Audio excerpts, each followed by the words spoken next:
Hello and welcome. I think I'm live. I was just waiting for things to level out there. I've had a lot of technical tests and issues to deal with.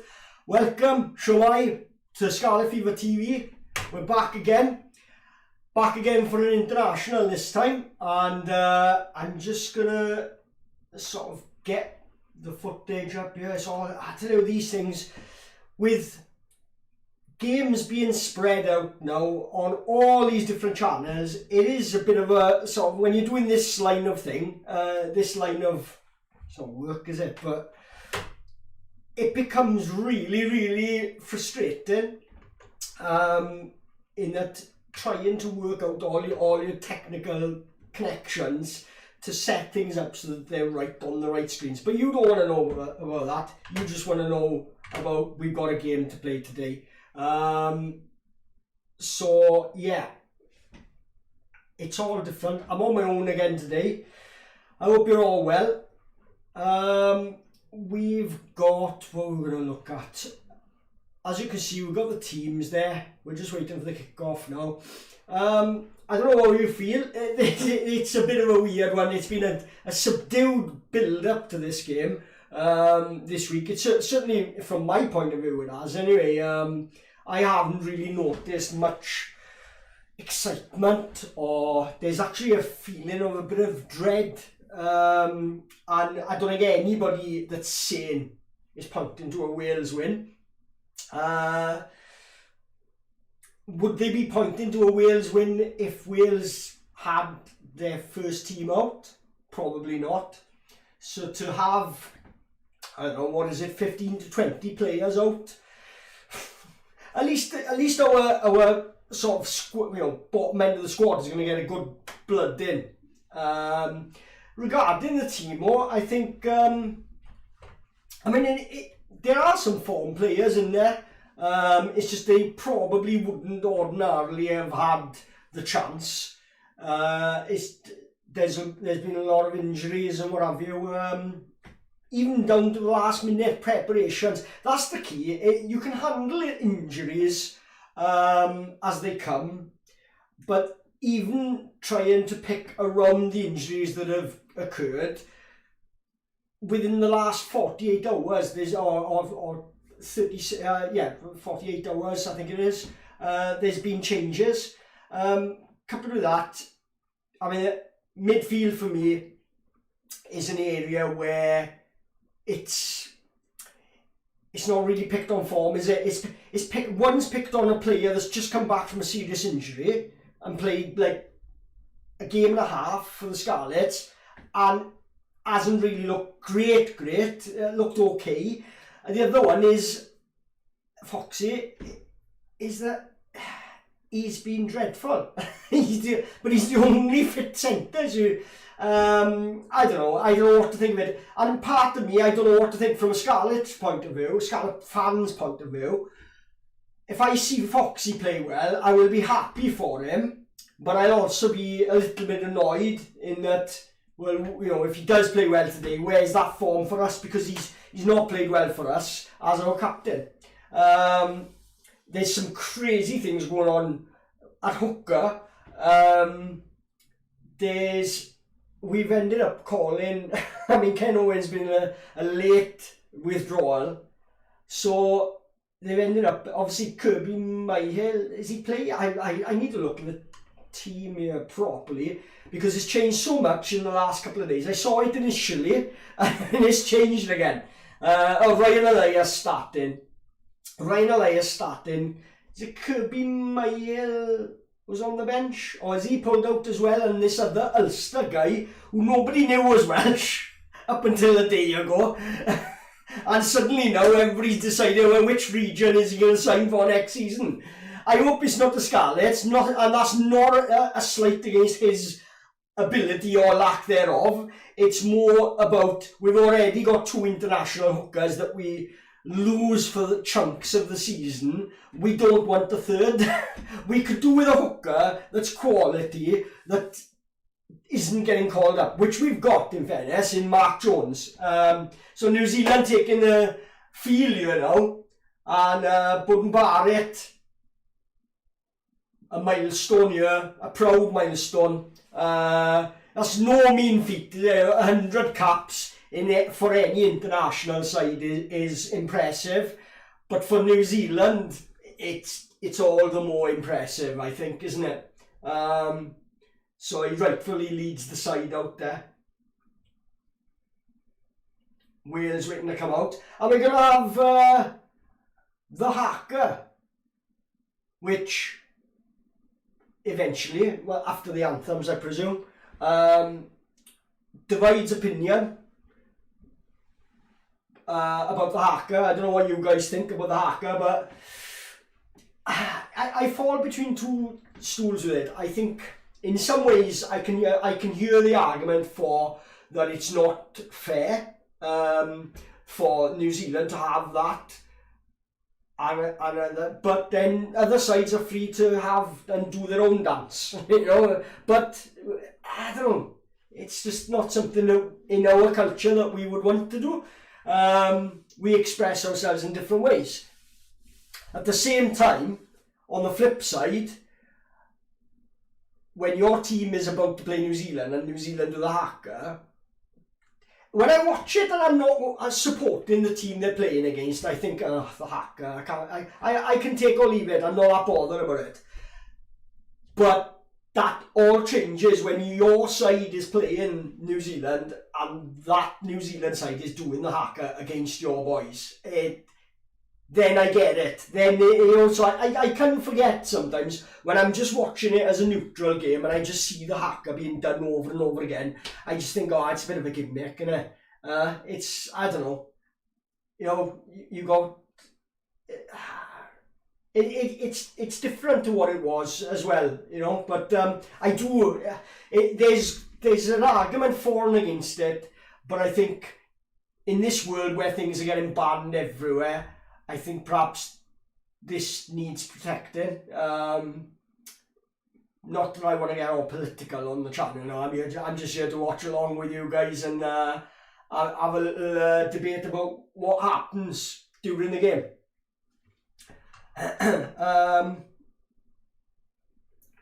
So not a bad crowd, not a great one either, considering this is an AI. An IAI, as I like to call it, because the AI is Autumn International, but this is an illegal Autumn International because it's outside the IRB window.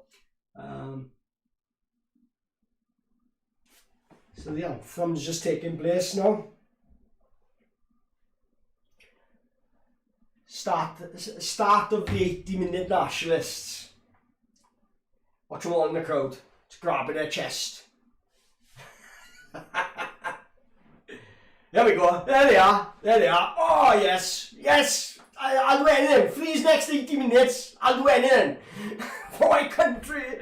It just makes me laugh. International sport on the whole makes me laugh. It's just a lot of people who don't normally watch the sport, but when their country's playing, I'm there for 80 minutes. I'm there. I know everything. Sorry guys.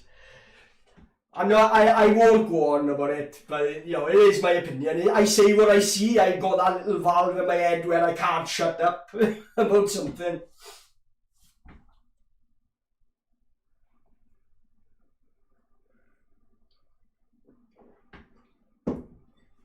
Oh.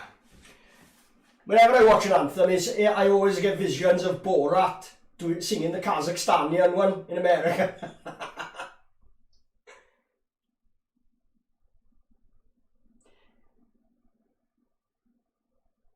My name is Earl. I'm sorry, he's remarkably looking like, what's his name? The brother. My name is Earl. Anyway. There we go.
Come on, boys. Let's see a good performance here. You got to get behind them because it's tough, isn't it? It's a tough one here for this team. I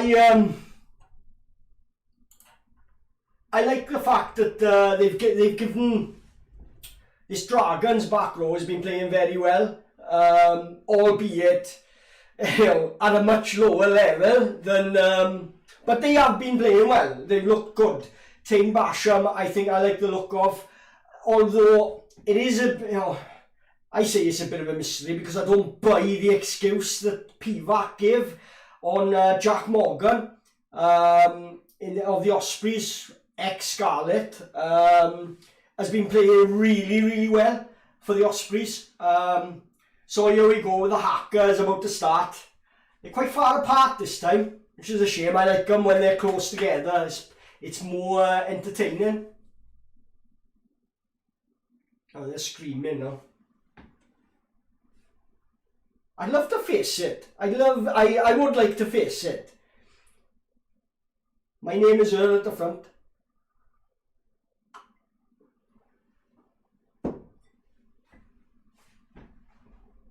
Bit of a slow start.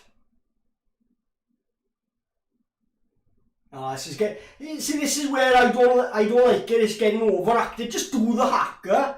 Just do it properly. They're trying to overdo it and it's telegraphed.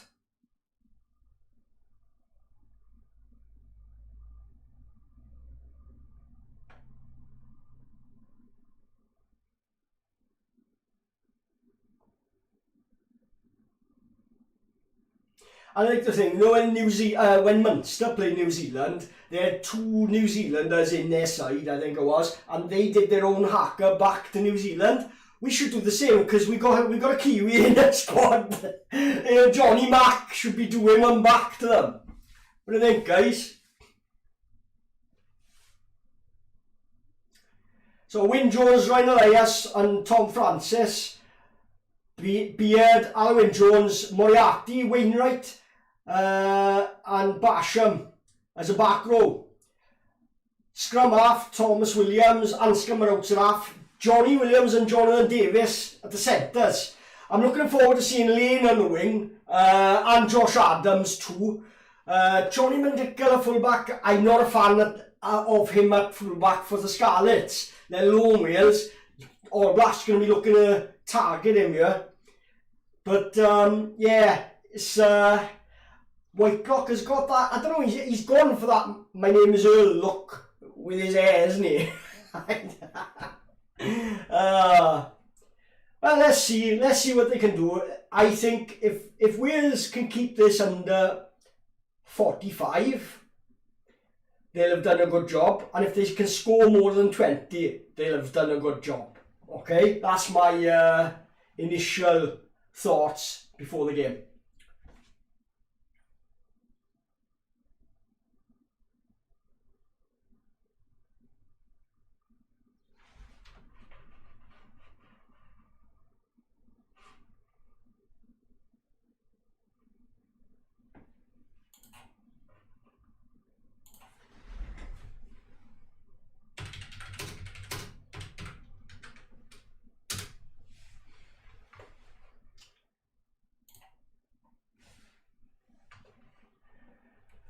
So we're waiting for the kick-off here then. And for some reason, yeah, they are blasting, singing over the tannoy, and surely that's the crowd's job. The game is changing for me, I don't know. Anyway, deep kick-off. New Zealand claim it well, look to make a couple of yards. Crabbing a bit tight to the touchline though. Oh, let's get back a bit, yeah. So here we go. I'm quite relaxed over this because I'm not expecting too much. I think it's worse when you're up for it and you think we've got a chance. It's the hope that kills you. That's the saying that people say, isn't it? Good take by Johnny Mack from an early kick. So let's have a look what Wales going to do with the first bit of ball they got. And good carry there from Moriarty. Sets it back, Anscombe. Johnny Williams crabbing a bit across field, looks to wriggle, almost got away with it. No, he hadn't got away with it. Yeah, he was wriggling, he was crawling forward there, you could see that. And refs are quite tight on that now. Shame, waste of good ball there. In fairness, early doors is begging for a little grubber kick through just to turn them. Carwyn James was doing it back, saying about it back in 1972, boys, and 1971. They're big, they don't like to go backwards, turn them early in the game. Remember France beating New Zealand in the World Cup? That's how they did it. Dominici, the winger, turning in Romo. Yeah? They made them look stupid. Got to be intelligent. That's what I would have done there early in the game. It's only a minute in the game. Don't give them something to hit early doors. Good tackle, ball goes out, but was that Basham with the tackle? Oh, and they're making ground quite easily here now though. This is the difference, isn't it? Too many yards being made, guys. Looked like there was a hand in there. Have they claimed it? And the Wales have got a penalty. All a bit scrappy there, but at least they're entering into the fight and up for the scrap on the floor. And that is one thing as a Northern Hemisphere side. They do, I mean, there is a difference, you know, these sides, they look great down Southern Hemisphere, where you're allowed to have the ball, whereas in Northern Hemisphere, the scrums and the breakdown are much more intense. The South African sides have come to the URC, have found that out in the first couple of weeks and had to adapt their game. So New Zealand, I mean, normally New Zealand do adapt to it well. They normally have a good ground game. But Wales certainly looking to make a mess, very Dragon-esque. If you've ever seen a game at Rodney Parade, where there's lots of... What about? Shocking, boys. I tell you what, that's shocking. It was so telegraphed. It's like, I thought I was lining that up to make the guy come out and pass behind him. What are you doing? Shocking, boys. Shocking. I mean, everybody in the ground could see that Budden Barrett was, look at this. What are you looking? Both the players he was trying to pass to were being tackled as well, and intercept. This is wrong levels of thought, boys. What is going on? So it's going to be 7-0. Let's get on the scoreboard here.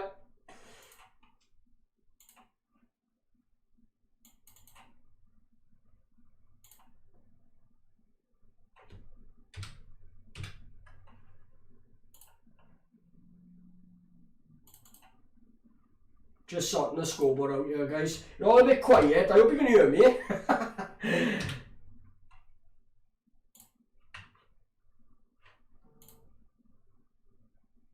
Mark Dunphy's in the house, yeah, right.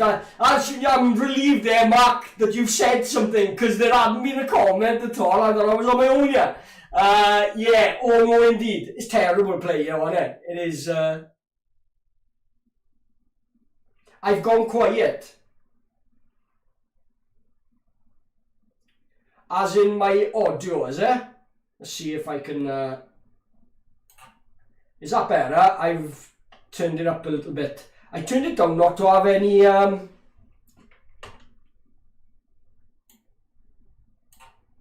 there's a lot going on here on my PC, a lot of strain, so, could you just let me know how, as like a test, I've done so many tests lately. Good now, thank you. Thanks, Mark. You should be a moderator.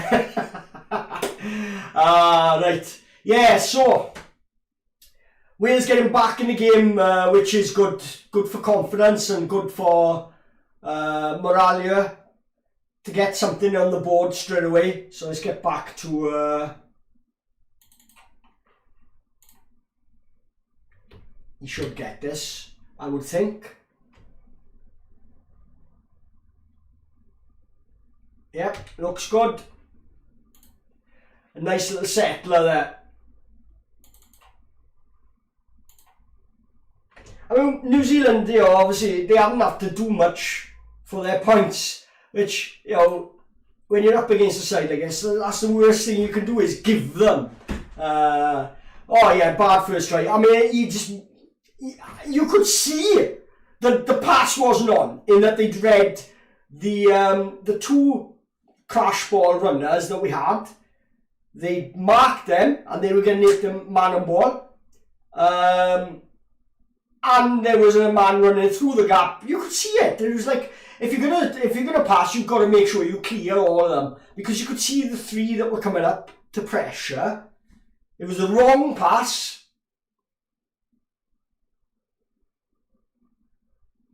I think they need to be a bit more conservative early doors and just get a kicking game and get some territory. Just early on, just to get in the game. Good claim here. Moriarty's having quite a good game so far. Early on. Johnny Mack with a little goose step there, makes some good yards. Nice play. Ryan Elias takes a slip pass from Alan Jones, makes a couple of yards. And Josh Adams here, Clechy boy. Crazy that Clechy let him go and kept Steph Evans in it, where they had the choice through the academy. Oh, big tackle there. Managed to score. Now the kick needs to come in. No, I thought he was going to throw another one then. I say another one, it was Johnny Mack this time. Good ground. That looks like it could be a penalty. No, they've just... They'd be lucky to... Oh, he's off his feet there, ref. Ref, they've dived over that though. Look at there's two All Blacks on the floor and they've gone off their feet to seal the ball off. I don't know.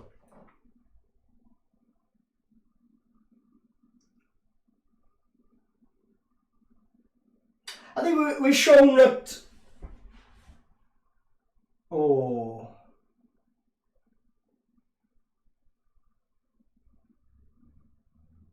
New Zealand are letting us off the hook a little bit here with...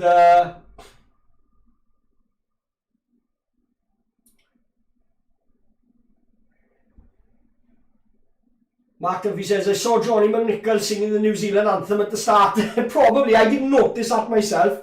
But good play from Wales here. Territory. This is what you don't want to be trying to play against the All Blacks from your own, from inside your own half, because they can, one mistake they're in. You know what I mean? At least from playing from deep, if we do make a mistake and there's a turnover, they're more likely to just kick for position, or just we'll get back to tackle them. But they are lining things up well. Their tackling is intelligent in that they're reading our plays quite well so far. Good play so far though from Wales, putting pressure on again. Oh, I know you're trying to throw miracle passes. What are you doing? Set it up.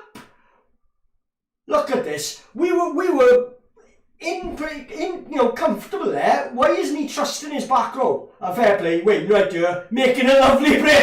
Oh, come on, go on, go on in. Pass inside. Oh, he's done it again. I don't know, Barrett.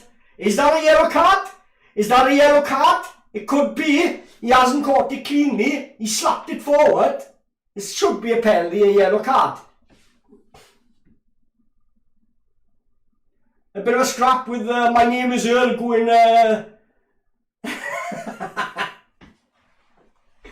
Why haven't I seen that before? Why haven't I seen that he looks like... What's the name of the brother in My Name is Earl?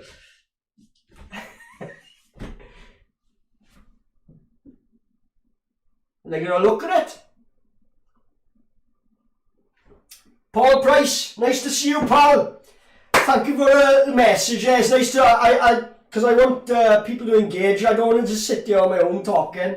Even though there's plenty of viewers in here, pop a like and a share. That's the most important one for this big game now. I want this to sort of get out to other people as well. Because I'm going to be doing other autumn internationals as well. I didn't do Scotland Tonga because I just, to be honest, I couldn't. That was just going to be, you know, he's going to go, is he?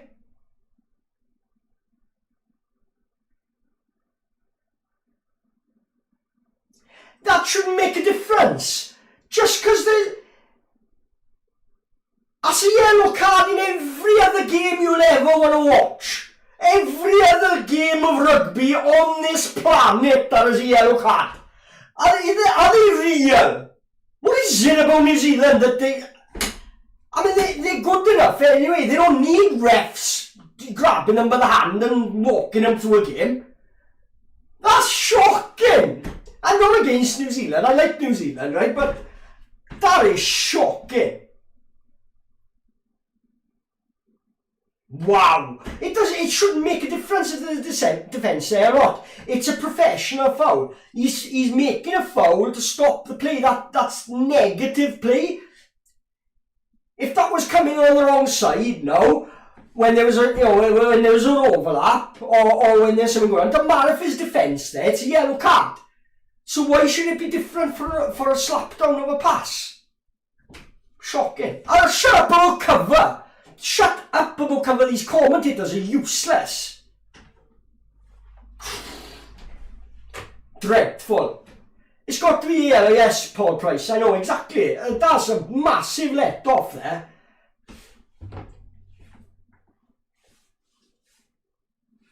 So, a bit of pressure here for Wales now to really get the crowd behind them as well. They can, sorry, just checking my phone as well. Scrappy line out. Tim Basham does really well. I like this balance from our back row. Oh, bit of a fumble forward, is it? Yeah. No.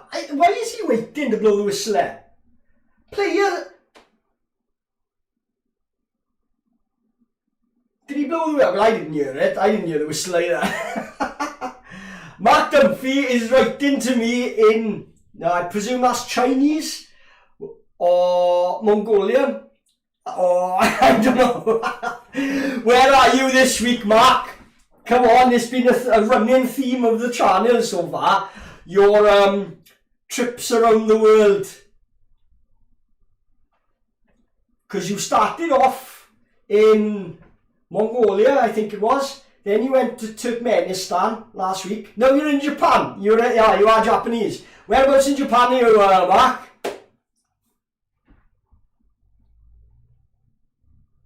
Okay, Jake Paul's there, I think, isn't he?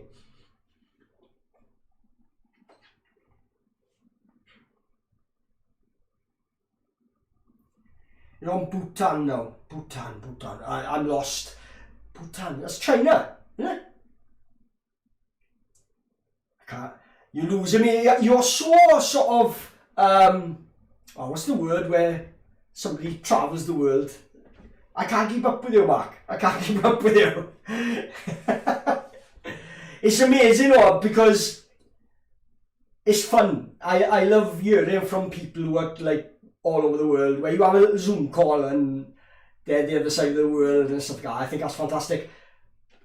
Because I grew up when in my day it was like a dial telephone. We thought it was posh and amazing when we had push button telephones. So New Zealand coming away with it, you know. Basham, couldn't have a more perfect name for a rugby player. Yeah, true, I haven't spotted that one before. Nice one, Paul. Oh, turnover ball here, knock on, scrum Wales. Good position here for Wales. Big blind side. I fancy a little Owen Lane run here. I like this Owen Lane. There's a lot of good players in Wales across the regions right now. Some good depth. Some of them that haven't really sort of like announced themselves just yet. But the people who are watching Welsh regions will know. And then, there's quite a few in all the teams throughout the URC. But we're seeing some tidy talents that they're a lot better prepared for international rugby That's what I'm looking, that's what I'm seeing. Bhutan is an independent country. Ah, right. I'd heard of it, but I'm not familiar with where it is exactly. Is it within, whereabouts is it? Is it like a country within a country? Not like you've got like Llanelli in Wales. Talking of Llanelli, little known fact, but we have actually beaten the All Blacks. I think the score was something like 9-3. Carwyn James, coach of a little seaside town in West Wales, took on the All Blacks and beat them. And something most countries can't manage, but a little town of 50,000 people beat the All Blacks. That's like Connor's key nomads beating Brazil at football. I don't know why I said Connor's key nomads. That was just the first name came in my head. Right then. It's one of them. Is it along? Because there's a few on the border with India that are always in flux because there's wars going on there, isn't there? And the borders are always being redrawn, so they just leave a dotted line. In Kashmir and places like that, is it? Yeah? And along Nepal. Perhaps I got that wrong. I need a map in front of me. Watching the game at the moment. I'll have a look later. You're going to make me research more now. Oh, here we go. Chip and chase. Owen Lane is going to get there. Good grounded by Josh Adams as well to come across from the opposite wing though. So it's an interesting game so far, in that Wales are in this, and the longer they are in it, the more confidence they'll gain and the more the crowd will get behind them. So yeah, it was a bad start, but it wasn't nothing that Wales are out of their depth in the actual play going on. Now don't drop it out to their outside half. Are they going to go for the drop? No. Good tackle. Got to be careful here. There's gaps here. Will they exploit it? Good tackling first up. Looks like a bit of an injury there to whoever went in for the tackle. Yeah, it's Moriarty been hit, and he had an injury to the nose the other couple of weeks back for the Dragons. So it looks like he's taken another smack there. But he's smack back in the tackle again. Fair play, Moriarty.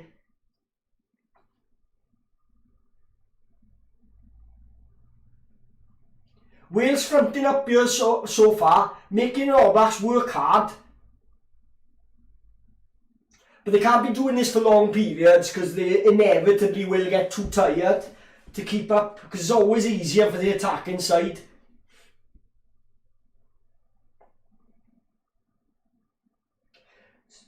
Interesting here. New Zealand going to go for the kick at goal, and he'll probably get it. So, so what do you think of this start, guys? Let me know in the comments.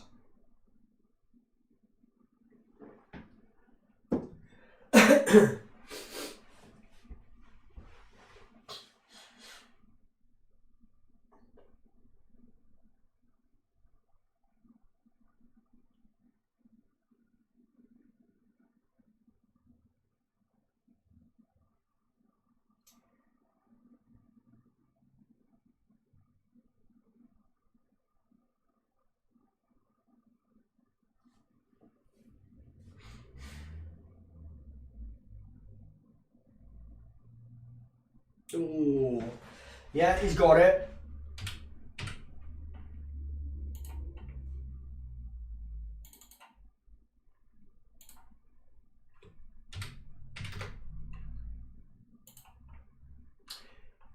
Yeah, Wales doing better than most people thought, I think, Mark.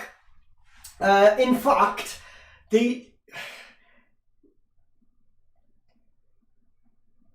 why have I gone set? I've done the wrong score here, haven't I?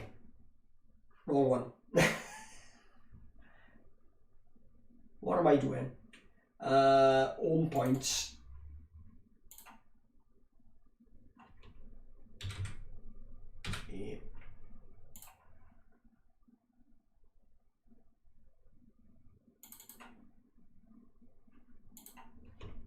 Alwyn Jones is down, is he? By the sounds of it. I'm sort of looking at...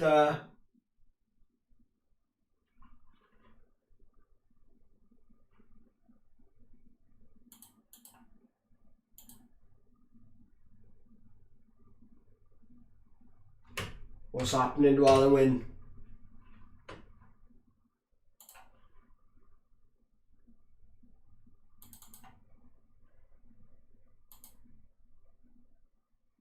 Oh, it's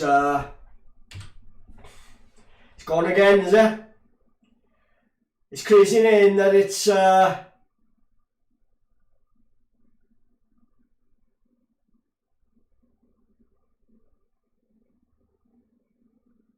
crazy. And you'd think it would, to do that against a fullback, being Alwyn's size, but it's a shame. Is it the same shoulder he's had done, or is it a different one? I'm trying to...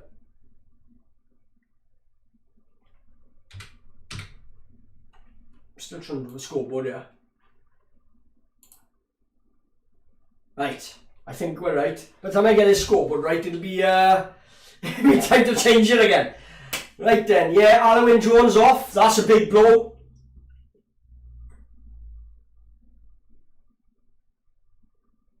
He'll be back on by half time now.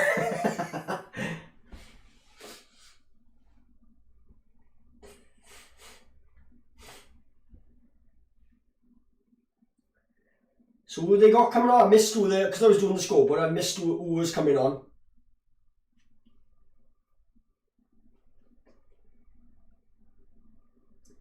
Good scrum. Wainwright takes her on charge, makes good ground. Set up well, quick ball. Basham plays. Oh, good punch of the hole through from John Fox. Missed pass.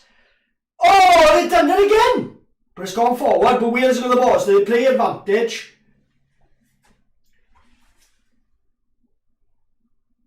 Well done, Tim Basham. I like this kid. He's good. He's still young as well. Fair play.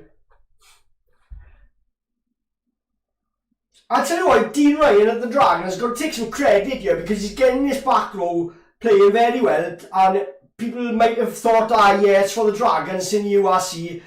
You know, the international, they're looking international class here so far. Shane Penley goes against Wales there, but I tell you what, I'm impressed with the way that the Welsh back row, being that it's from the Dragons, a bit of a shoving and pushing here, and Moriarty straight in their faces here.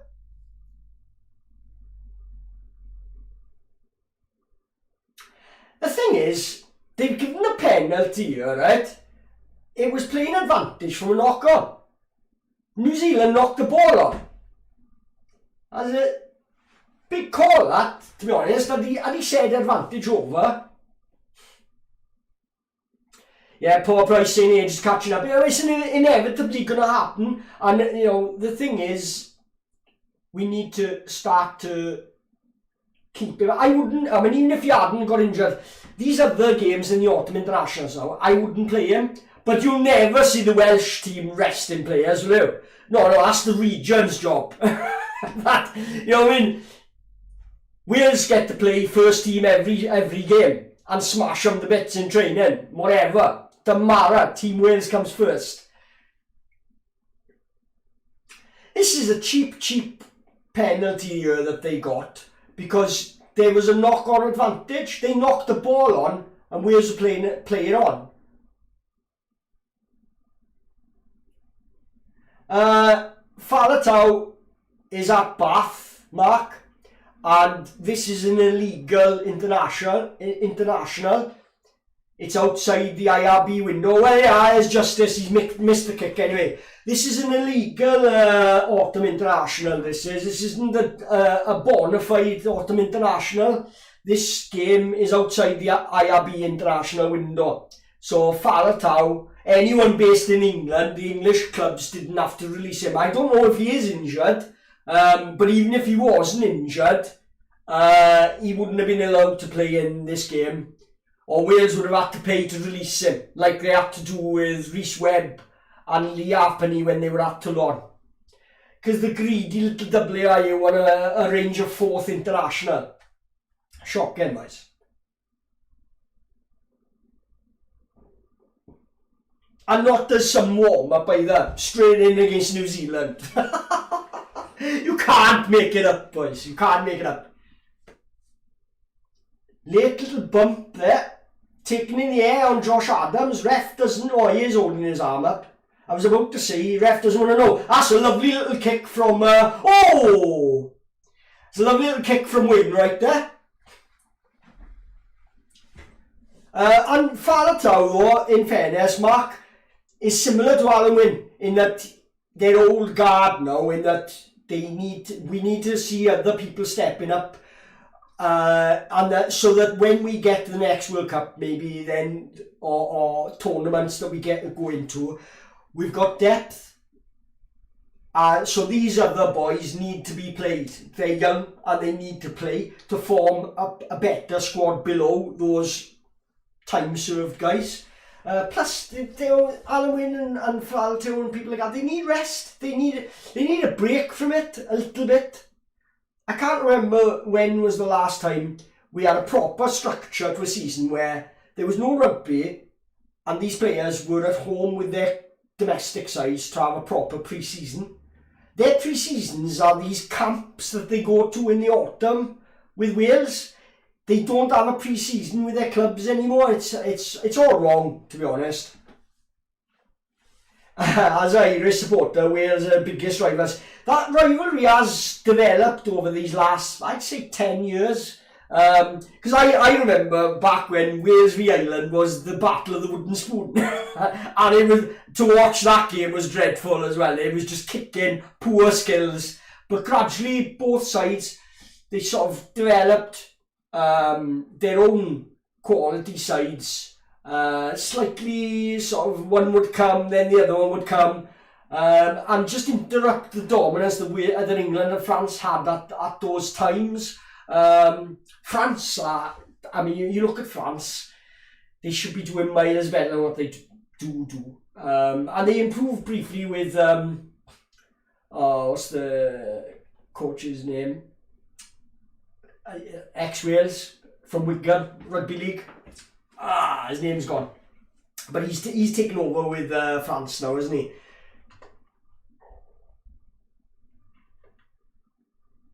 Paul Price says exactly, we have to build for the World Cup even at the expense of losing games in the Six Nations. That's key for me, in that, it's always nice to do well in the Six Nations, but it's like, if you concentrate on building the squad, eventually all the results take care of themselves. Because you've got a squad full of...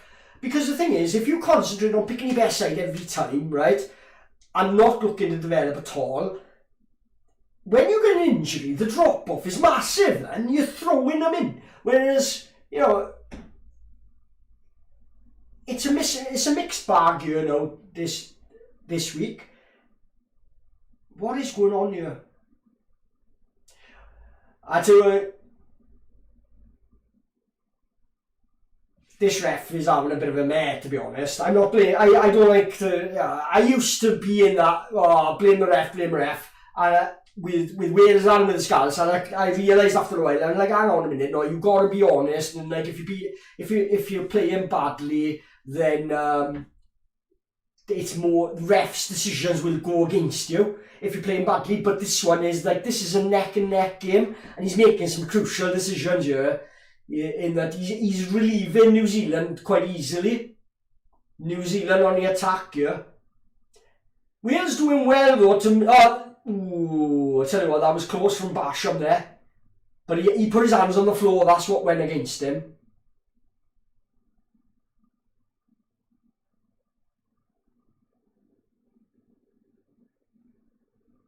Good tackling from Wales here so far. Close up. They've dealing with the forward runners very well. Wales are up front. The only thing I've been disappointed with is Wales' passing. Oh, he's getting close here, but desperate. They'd be lucky to get away with this with nothing, to be honest. And I don't know what that forward is doing. Oh, he's knocked it. Did it hit the post?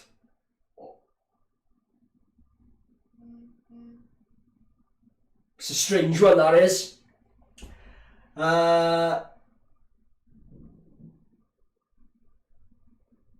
Yeah, since 2008 it's been getting intense, Ireland Wales.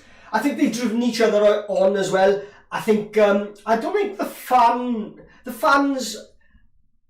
I think there's more of a needle between Ireland and Wales fans at domestic level than there is international. I think it's all friendly at international level, but I think there's a little bit of like, oh, you know what I mean? That there's a deeper, it's not even a rivalry, there can be a little bit of resentment between the domestic sides in Wales and Ireland.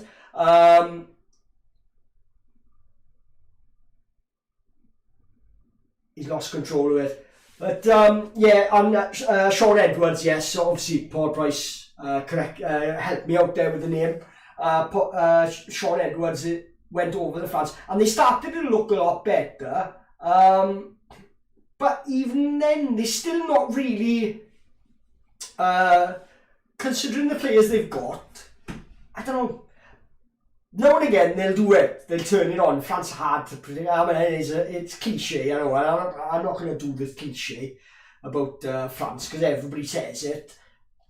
But they don't do themselves any favours by trying. You know, it's like they live up. It's like they believe the cliche, and they, you know what I mean. It's like they want to live up to their stereotypical cliche as closely as possible. It's like it's been said for so long.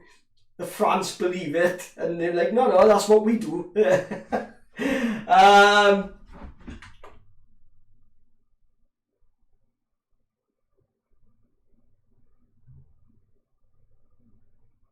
So penalty here for New Zealand. Looks good. What's this streak? You must be ahead of me. I like that New Zealand guy there. I didn't like what he was doing to the camera. He was doing all this. Like, mate, you're too old for that. Yeah, you're not 15, right? But I did like his jersey. That retro, no sponsor, just the badge, maybe the make. Yeah, sorry, the make. Yeah, that's an interesting point too. They're trying to build a bit of a buffer with the scoreboard here. They know they don't. I don't think New Zealand want this game to be fast and loose and crazy, and to get the crowd up. So they're just under the radar here, building a little bit of a buffer on the scoreboard. Let me talking of scoreboards, boys.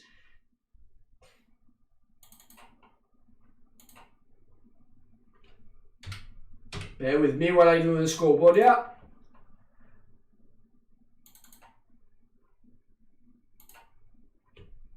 Playing advantage, or knowing this ref, it'll probably be a penalty to the All Blacks at the end of the advantage. Hey!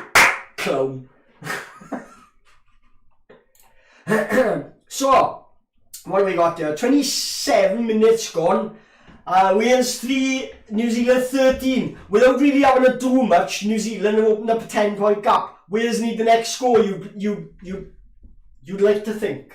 If they got any ambition to be in this game in the last 20, they need the next score. And that's what I think, bit at a time, just like get ourselves in a position where we're in touch at half time, and then go into the last 20 and the last 15, still in touch, and then see what, from there then, maybe you'll have spotted maybe where there might be some chinks to exploit, chinks in the armour of New Zealand to exploit. Not that there's many, but then New Zealand haven't really been, normally, sometimes New Zealand, they play at such an intensity and you're just like, what, it's just like playing aliens. It's like aliens have landed and you're like, like in Space Jam, the movie, yeah? The NBA stars are playing all these like cartoon characters, yeah? Sometimes that's what it's like playing New Zealand.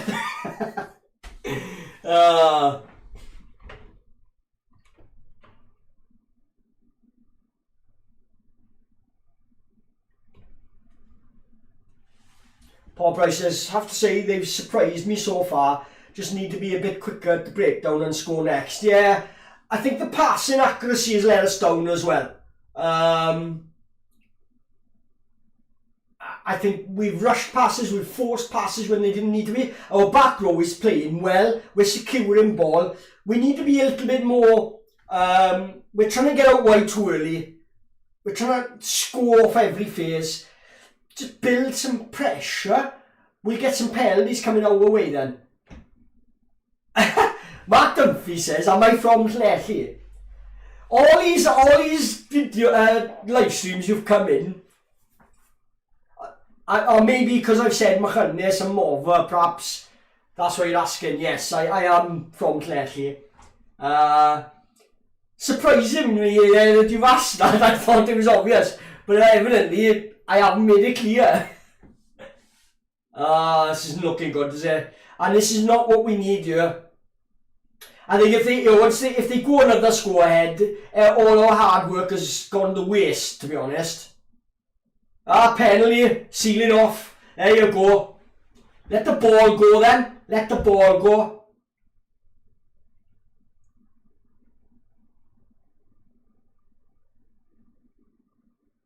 Right. No, I'm not from Cardiff.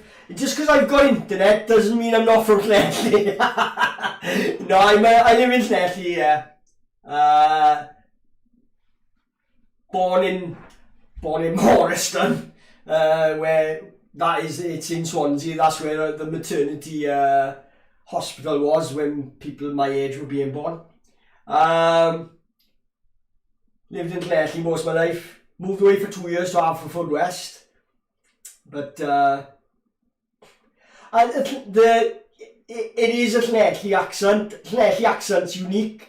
And it's weird as well. I don't mean weird sounding. Well, it probably does sound weird sounding to you, perhaps. But what I mean is, there are literally, like, Llanelli is a small area of a town, right? And you can literally travel across Locha Bridge, and the accent changes. The accent changes from our accent to a Swansea Jack accent. Straight away. You just have to it's like, what is it, 200-300 yards or whatever it is, right? 100 metres perhaps, 100 metres across the bridge. And you go into the first house there and they will talk in a totally different accent to the people the other side of the bridge. It's crazy. It's always fascinated me that has the way, what is it from Josh Adams there? Has he knocked it on?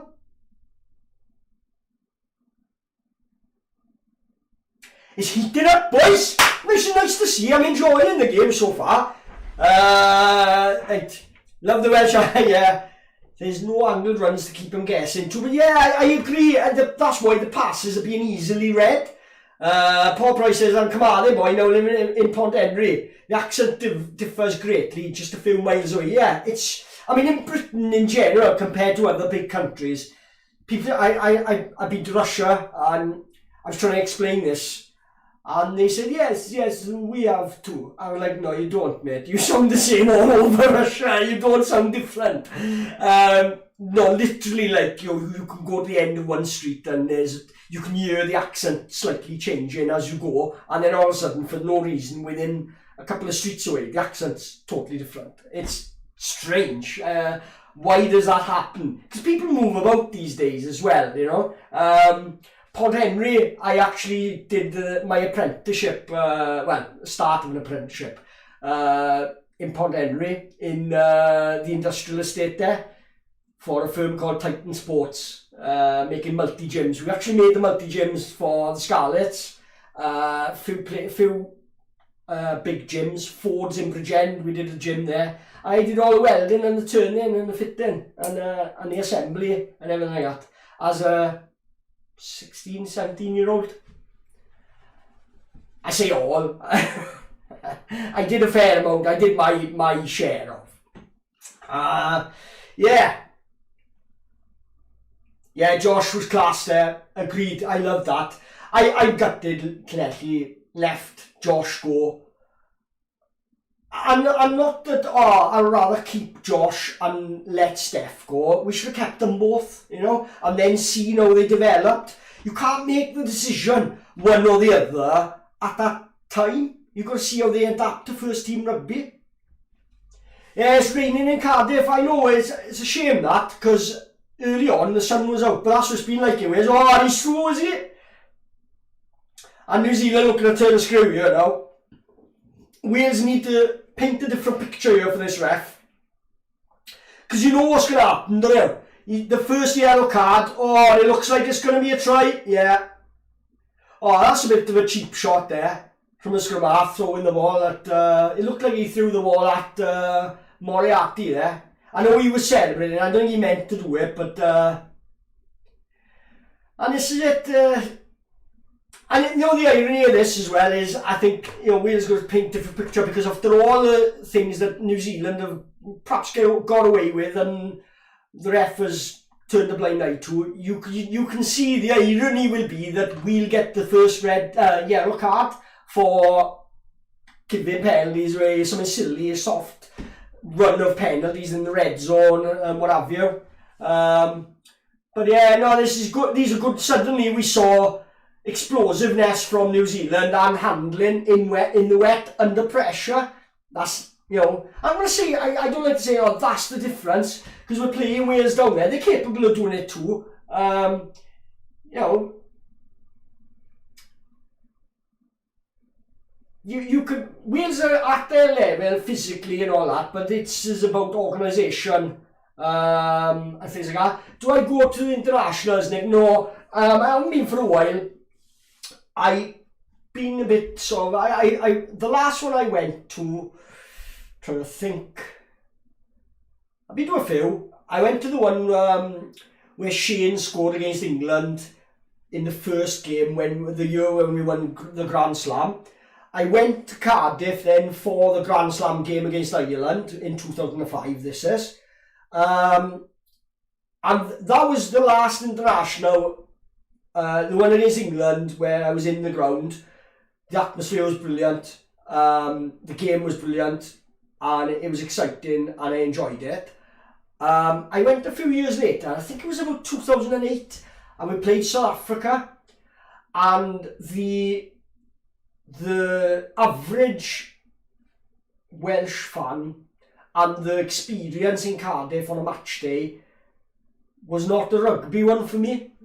Now, I've grown up proper old school, like, rugby traditions, you know, from a fan base. And yeah, I've been so, like, sometimes Scarlet fans have sung songs and things like that, and oh, looking at a break here! Oh, lovely, hand off here. Wyn Jones takes it on. John Davis takes it in. And that's what's needed, to be honest. Wales need to just take it in. That's got to be a penalty here, and that's got to be a yellow card. It's blatant. Just trying to slow things down there. You know, he wasn't even looking at the ref. He was just it's disgusting. That's 7. He needs to be in the bin now. Cross free kick. That's a good tactic from Wales. It's a shame that we haven't done this back when it was a 10-point game, because, you know, we're having to push the game a bit harder than what we'd like to now. I'll come back to my experience with the internationals in a minute. Obviously the game's taken another turn here now.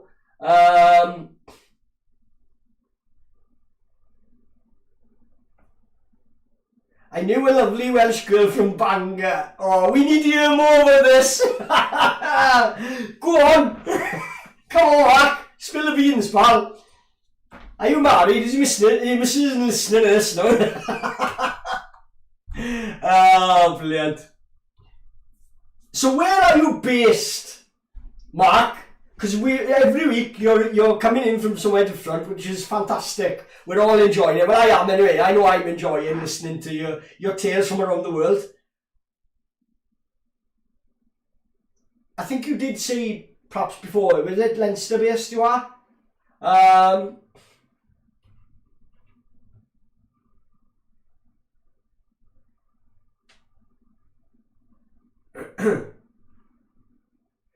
So yeah, I went, going back to when there's a break, I was going to the internationals, and I had tickets for through Llanelli Rugby Club, when you're a season ticket holder, your name gets put in the draw for international. I thought, oh yeah, go on, let's go.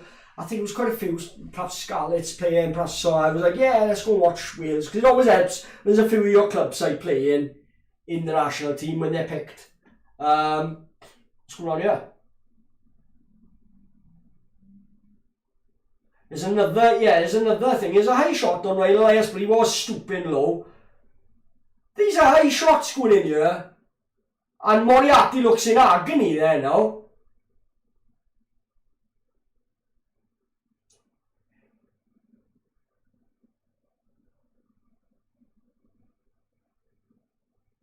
That was a double tackle on Moriarty, and the second tackle looked quite dangerous. Are they going to have a look at this?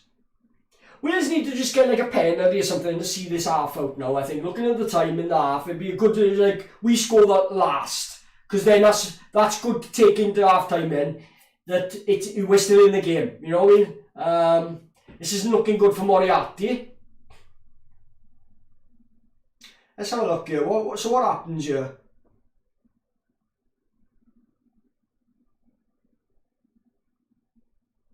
Yeah, this is the hit. Look, there's a two-man tackle. Oh, that's elbow to the head. Look, he's lined him up as well because he's been tackled by another player. That's bad. I spotted that as it happened. They got to have a look at this. This is where, like, I always compare it to, if a Welsh team now was in like Belfast and that happened, it'd be red. It would be red. You know it would be red, right? Or if we were in England, if we were in Welford Road or something like that now, and we were Welsh, and we did that to a player, it'd be red. This is red. It's there. He's gone in with a. You can't tackle like that. And his head is there. Oh, I tell you what, that's the worst angle. There was another angle from behind. This is the one from behind. You see it's bad. But that second, the last one there. Oh. He's raised it up as well. He's raised his elbow up.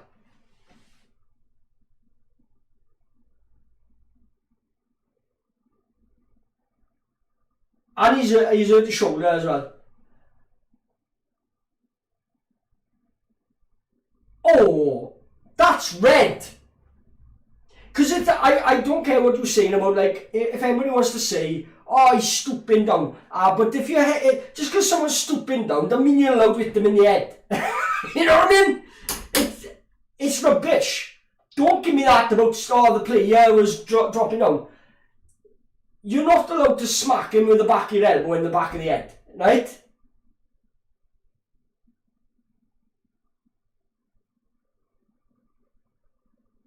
Oh, there's touch judge. He's begging the ref not to give this, you know. What did you see? No, there's no right arm wrap there at all. He's gone in with the left arm first. Watch now. There's no other arm being wrapped in there.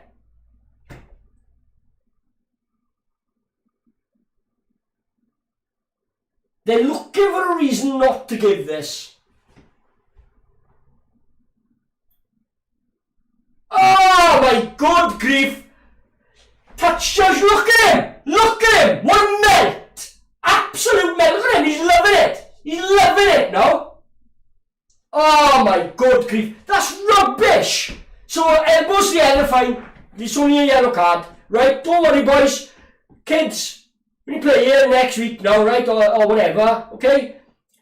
If there's a player ducking down, right? It's a free-for-all. You can elbow him in the head. It's only a yellow card. Ah, good grief.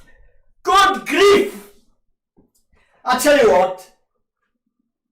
Exactly, Foxy, you tell him. And finally, Foxy. Foxy is saying something, because as a captain for the Scarlets, he's been too quiet.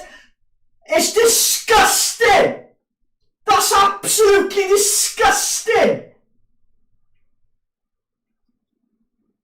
There are no mitigating factors there. There's no rap. He's elbowed him in the head. Shocking. I'm done with this. Like, you know, forget about the game, forget about the result. The standard of officials, it's not that it's bad. It's corrupt. It is corrupt. That touch judge, they made the decision for red. And that touch judge was like, oh, please don't do it. I don't want it. I'll cry. It's just falling apart, you know. And New Zealand, I mean, second half now, they'll have a few more minutes and they'll disrupt the game. And then they'll be back to 50.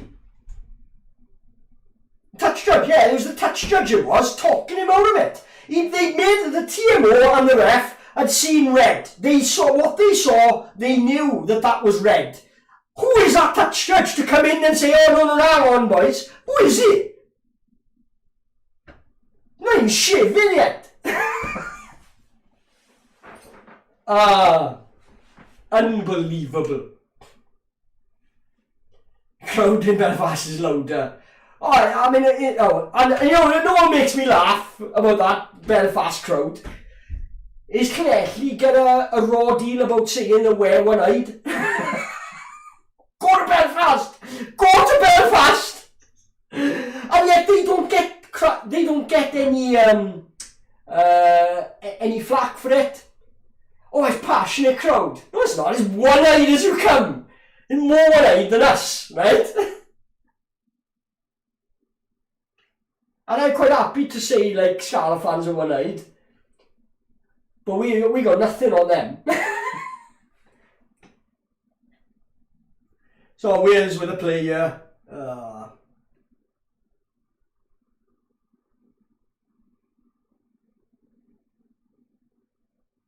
Well, it's a shocking, boys. It's a shame for Wales.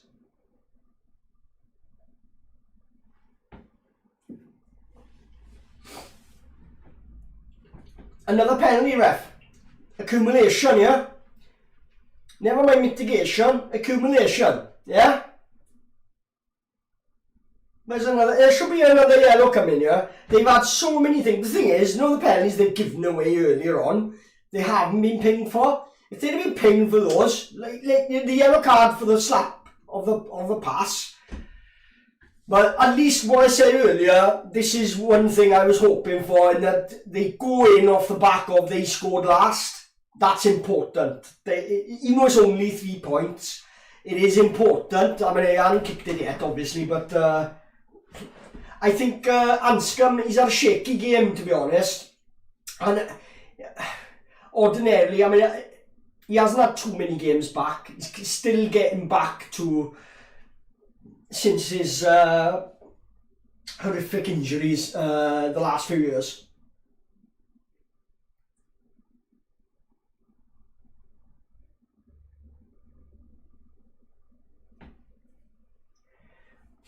Mark Dunphy says English. Well, is that the touch judge? Touch judge is English, is he? There you go. Yeah, baffled by that touch judge. That's what I'm about. Who is he? To just like, why has he got control of that situation? Normally, the touch judges will have a quiet word with the ref, say their opinion, and then leave the final decision to them. And when the ref tells them, are you happy with that? They just go, yeah. Because the TMO has looked at it, he said red. The ref has looked at it on the TMO, he said red. Terrible. I don't blame New Zealand for this. It's one of those things where it happens, right? Player's gone in, poor technique. He's caught the player on the head. Now the last 2 years, those have been red. And there's been very rare you get mitigating circumstances. The only time there's mitigating circumstances is if the ball is in the air and they're challenging each other, and if someone gets tackled in the air, but neither player's got the ball, or it's just that both of them don't see each other till late. He's lined him up there and he's being tackled by another player. And this is the one I don't like, in that if you're going to be a second tackler, if you go in first tackle and you're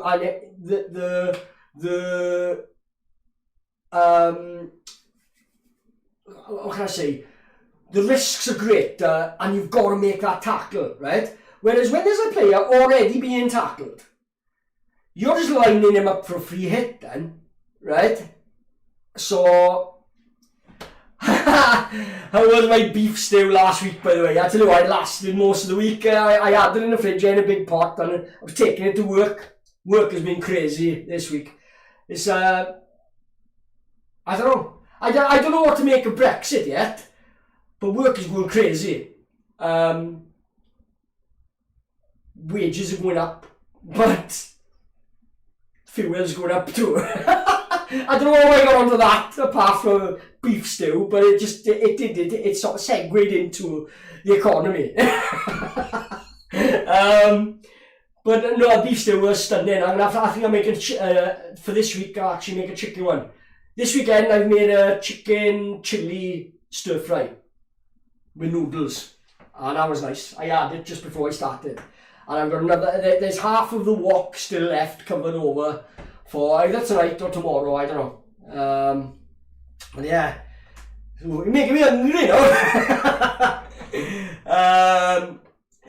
Belfast crowd and the North Enclosure at the park make more atmosphere than this lot in Cardiff. That's a very, very good point, Paul Price. There's a number of grounds, in fairness, that make a lot of noise. And, you know, take away the fact of, are they just screaming for everything? Because there is that element, right? Both on the North Stand in Parc Scarlett, North Terrace, sorry, in Parc Scarlett. And North Terrace in Parc Scarlett is tame compared to what the Tanner Bank was like at Stradi, because the Tanner Bank at Stradi was on the touchline. We were right there, and that is my regret about Parc Scarlett. It's got all lovely facilities, and it is you don't have to stand in urine while you take a leak, right? But so that's the advantage of moving from Stradi, right? Because it had been left to go. In the modern era, it's like it's embarrassing. It was getting the facilities wise, it was embarrassing. But they ignore like what people are shouting for. There's a number of grounds. Munster, Thomond Park, you get the feeling Thomond Park. It had its moments, Thomond Park, but after the success. And then they've had a number of years where they always get thereabouts, but they don't quite get over the line. I think there's been that drop-off in intensity. The fans were hungry for it years ago, whereas because they've seen so many victories, classic victories, they're sort of like, you know, like Man United went with the prawn sandwich brigade. You tend to get quiet periods with Thomond Park now. And Parc Scarlett's too, I think. I'm trying to think. My favourite grounds, favourite ones I've visited. Stade Ernest Wallon, Toulouse. I love that ground. Partly because the one time I went there, we came back from 34-10 down to beat them 43-34. Right? The bonus point win. That was a classic game, and that was my first time in France. My first time watching the Scarlets in France.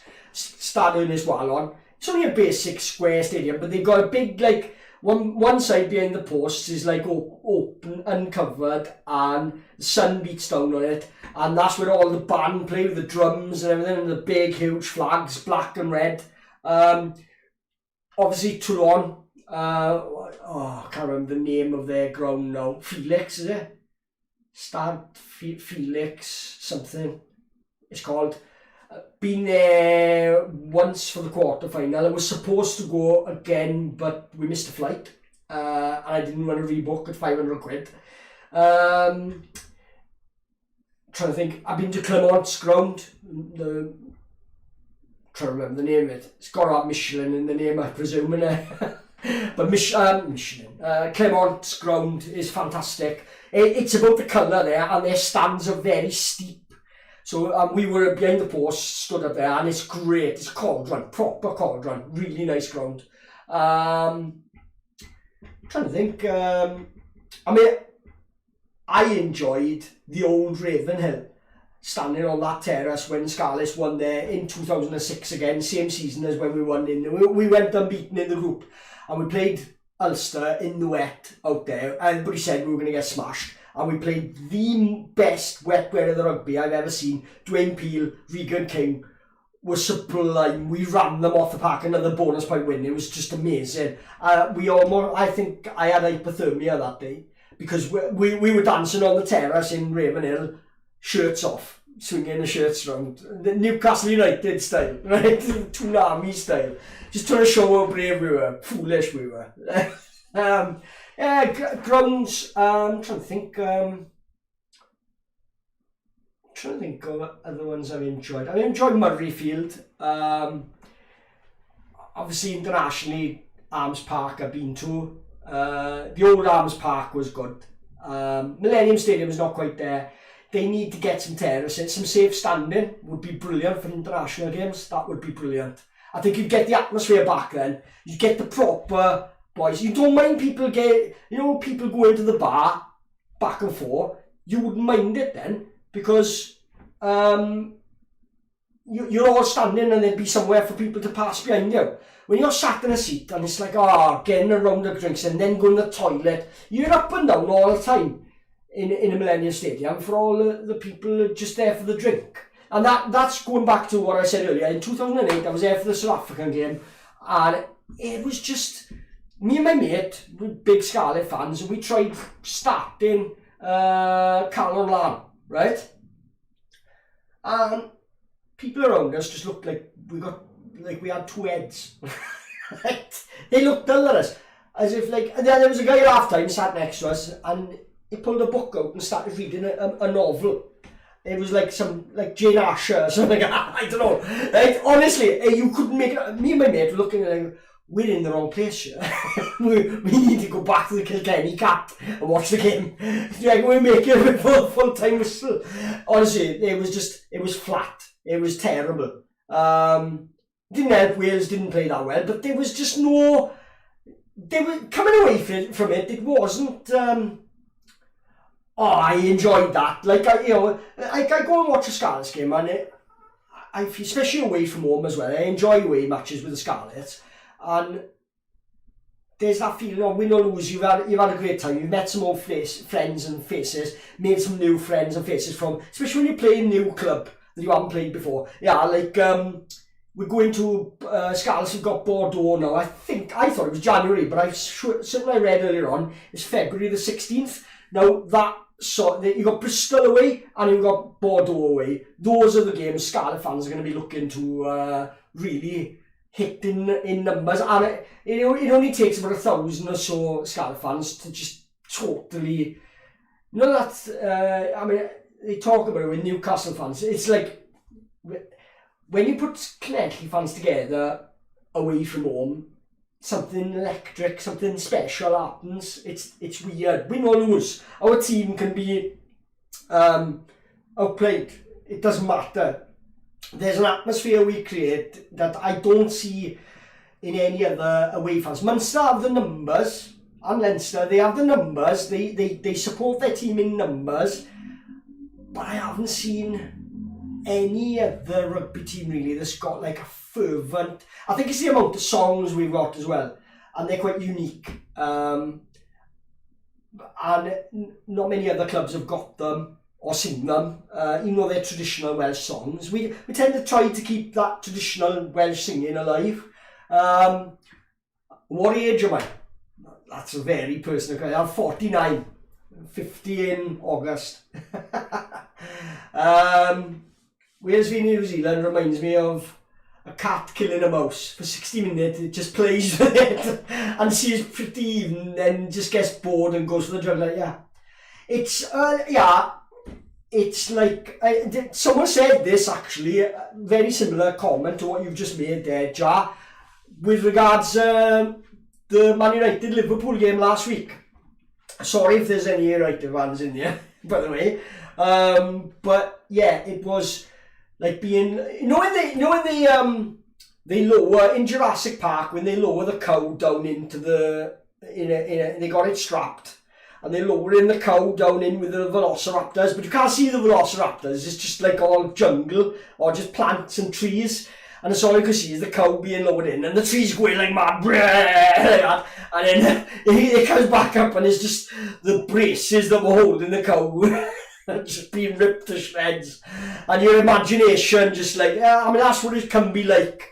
And that's what someone likened Liverpool playing Man United last week too. But then in the second half, they were discussing the first half and the second half, and the first half was like velociraptors going after the cow in Jurassic Park. But then, in the second half, they just got bored and just started, because they were full, they'd had their feed, they'd ripped apart a whole herd of cattle. They just got bored and started like prodding with their fork, playing with their food. And obviously your parents always tell you, stop playing with your food, eat. So let me turn this down a minute. Down or up. Oh, McDonald's advert there just reminded me. I am at McDonald's. I stayed away from like fast food for ages, right? But I had to drive from Llanelli to Chorley up and back in one day last Tuesday. That's why it's been a busy week with work. It was out the blue as well. It's like something I had to do for my subcontract for. And I don't normally do it, and because I've stayed away from fast food for a long time, and I feel better for it. I try to cook healthy as I'm getting older, just to try and look after myself, because it's harder to keep the pounds off, the kilos off. But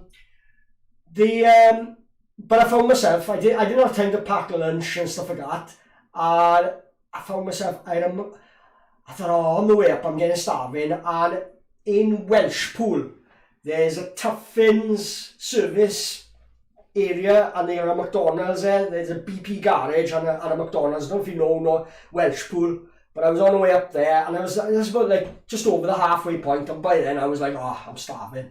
So, and that drive up through Mid Wales is tough, and the only other option is go M5 and M6. And I was like, I'm not doing that. I go straight up through Mid Wales, right?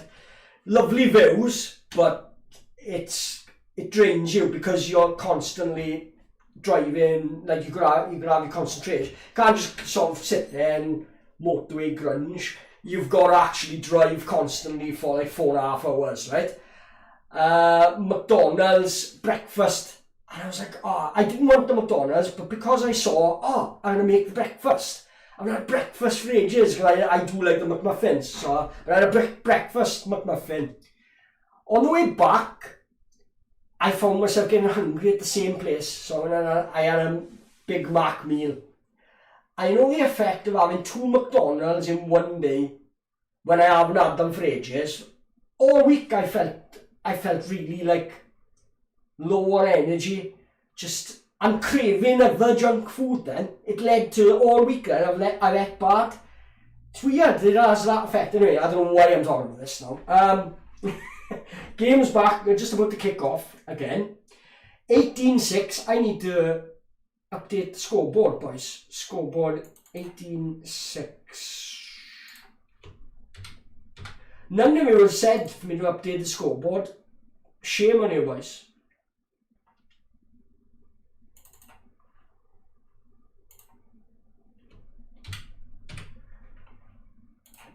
I'm glad nothing's happening too much with the game so far. And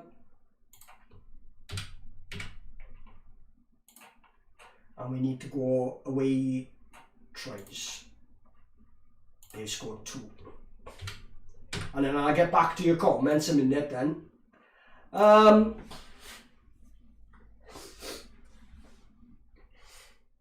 Welsh supporters are the best things. I know Llanelli fans will tell you that it's a dying tradition, in that you don't tend to see it. Although Cardiff in the last few games, their fans have started singing a bit. I think they're happy with that their brand has gone, but their identity is back.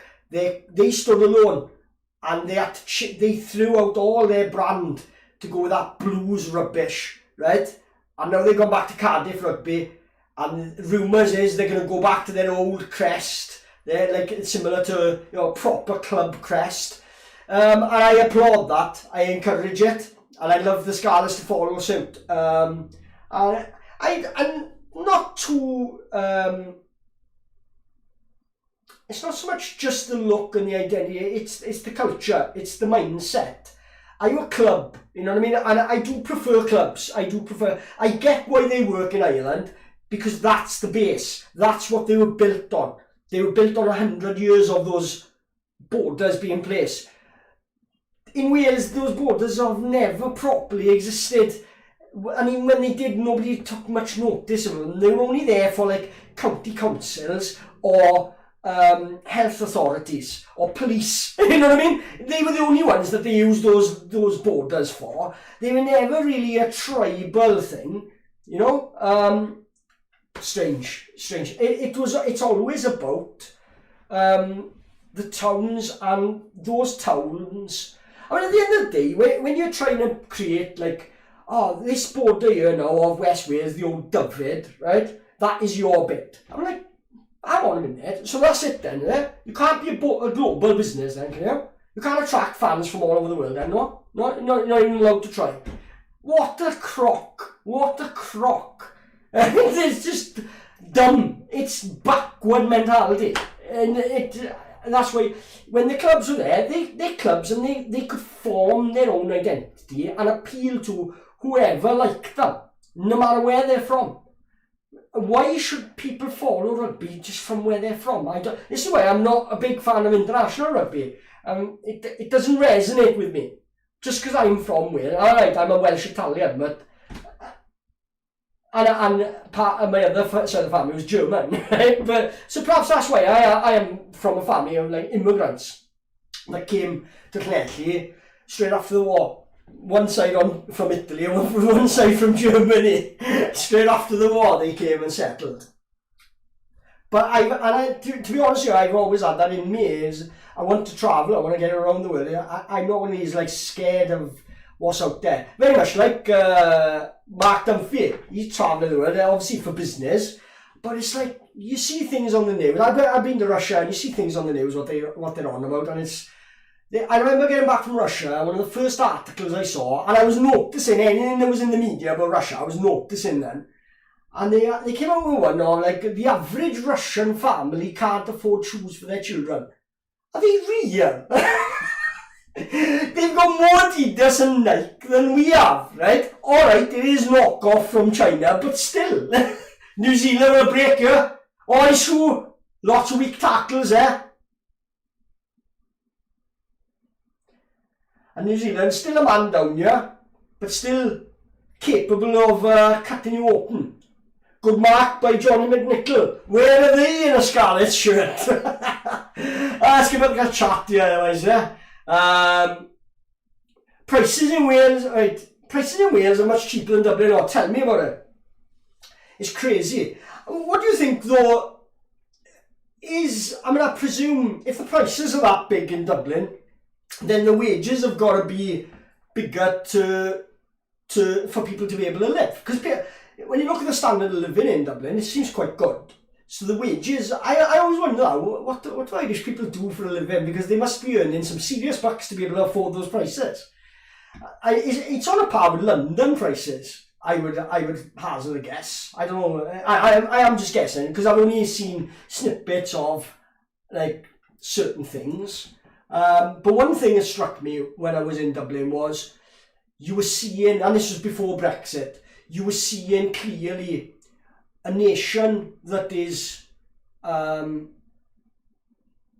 benefiting from being in Europe compared to a nation, Wales, that wasn't. The haves and the have-nots. Now, I don't know all the politics involved, and I don't care, to be honest. I don't want to go into that now. But it was like day and night. you see the infrastructure in Dublin compared to Cardiff, it was night and day. It's crazy. And back then, I'm on about, like, you know, we were in Europe too. So it's like, I don't know, it's all pros and cons, isn't it? I'm hopefully, I got a holiday planned for the new year, or maybe December. I'm gonna grab the bike. Once I've got my renewed passport, I've had my double jab. I might have to get a triple one, according to the news.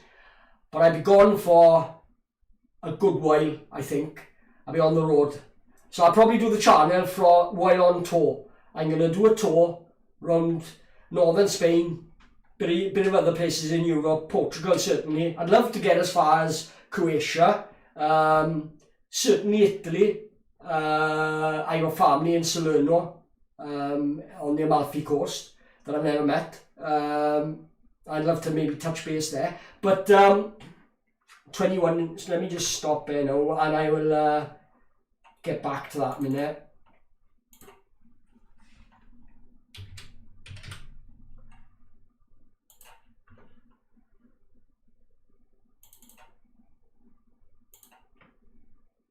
So another penalty to New Zealand there. Yeah, I'm planning. The reason I'm telling you this is I'm not like trying to make it all about me, but I am planning, like, as long as I can, and I've got 3 months basically that I'm allowed to go to Europe and travel. I'll probably try and take up as much of that as I can. Depends when the money runs out, basically. But I'm going on the bike, but I'm going to be taking a lot of kit with me to be able to stream on the go. So I'm going to be doing the streams not from here. I'm going to be doing the streams on the move, but I'll be trying to incorporate when the Scarlets play in Bordeaux, that I'm going to be doing a few vlogs. I'm going to be tying them in with, like, motor vlogging in midweek about games, but I'm also going to be doing a bit about football. I'm trying to sort it out. I've been testing the YouTube channels, and nothing seems to be working, so I might just have to bite the bullet and do the football on this channel. I don't know how you feel about that, guys. But I might not have much option. I've been trying to set it up so that I can multi-stream from 2 other channels, but it's not working at the moment. And I'm gutted because I missed being able to stream the Man United Liverpool game last week. Priestland's on. Mark Duffy says Ireland's very expensive. I'm only there one month a year. Rest is abroad. So I presume, have you got family at home that miss you? Or yeah, I presume with Zoom these days, though, you can with the thing of Zoom. I tell you what, I was talking to some people from Clech. You might know this guy. His name is Manuel. He's from I'm not making this up now. He's from Portugal. He's from Portugal, and he's a tiler. And he came over here. He had a raw deal. There was a South African guy said to him while he was in Portugal, "Come to the UK with me. I'll get you work." So he left home, went to this guy. This guy took his passport and was charging him, like, rent for this room, but also deducting his wages for tax that he wasn't paying, and he kept his passport and his driving license. He was like, he'd done a dirty on him, but this guy managed to sort of get free from him and forge his own self-employment as a tiler, and he's local in Clechy, and he's one of the best tilers you'll ever see. He's really, really good, right? I've worked alongside him when I was painting, but his story is like, I can't remember where I was going with this. Talking about, like, working abroad, basically. That's what it was. His wife is still at home, back home in Portugal, and they just talk on the phone every night, which is like, it's crazy. But there are people out there that do that and make it work. So I know, do you have family at home, Mark? Do you get to see them much, or? Wales putting pressure on, but the All Blacks are turning it over. These are the moments where Wales, they need the next score, you know. And a penalty isn't enough. They need a try. Good catch. Good kick and catch there. as Owen Lane. He's had a good game. Oh, dodgy long pass out again, but Ryan Elias manages to get on the outside of his man and manages to make a couple of yards. Good pick up and go. Nice offload. Is that going right to Foxy? Takes it up the middle. That was the right call. Lovely run by Josh Adams there. Sucking in tacklers. There's going to be gaps. Oh, there's gaps out right there now. They've got to get this out there now on the next phase. They've got to get this out there on the next phase. Going right. They're not going to do it. It's too slow.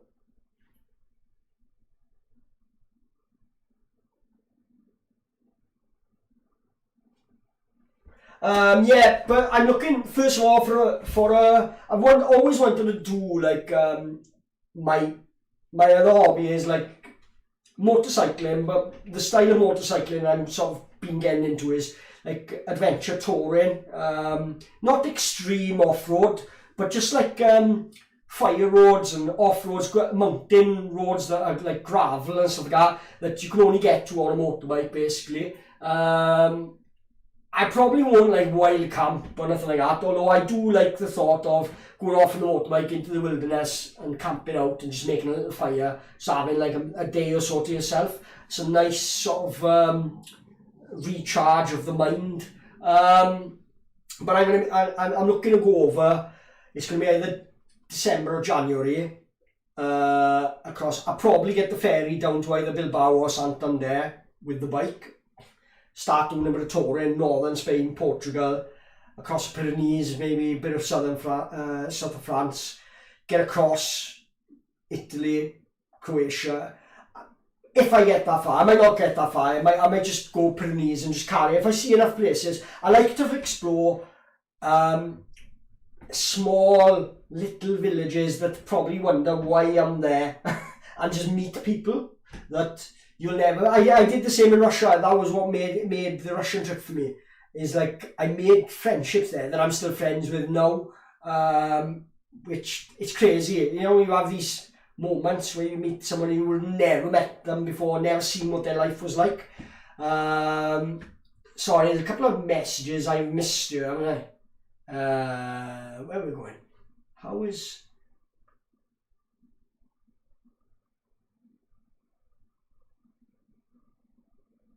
Celebrating a half century, 50 next year. I don't feel it though. I mean, you know, it's just a number, and age is but a number. Who said that? Someone famous said that, didn't it? Anyway, so Wales had a penalty.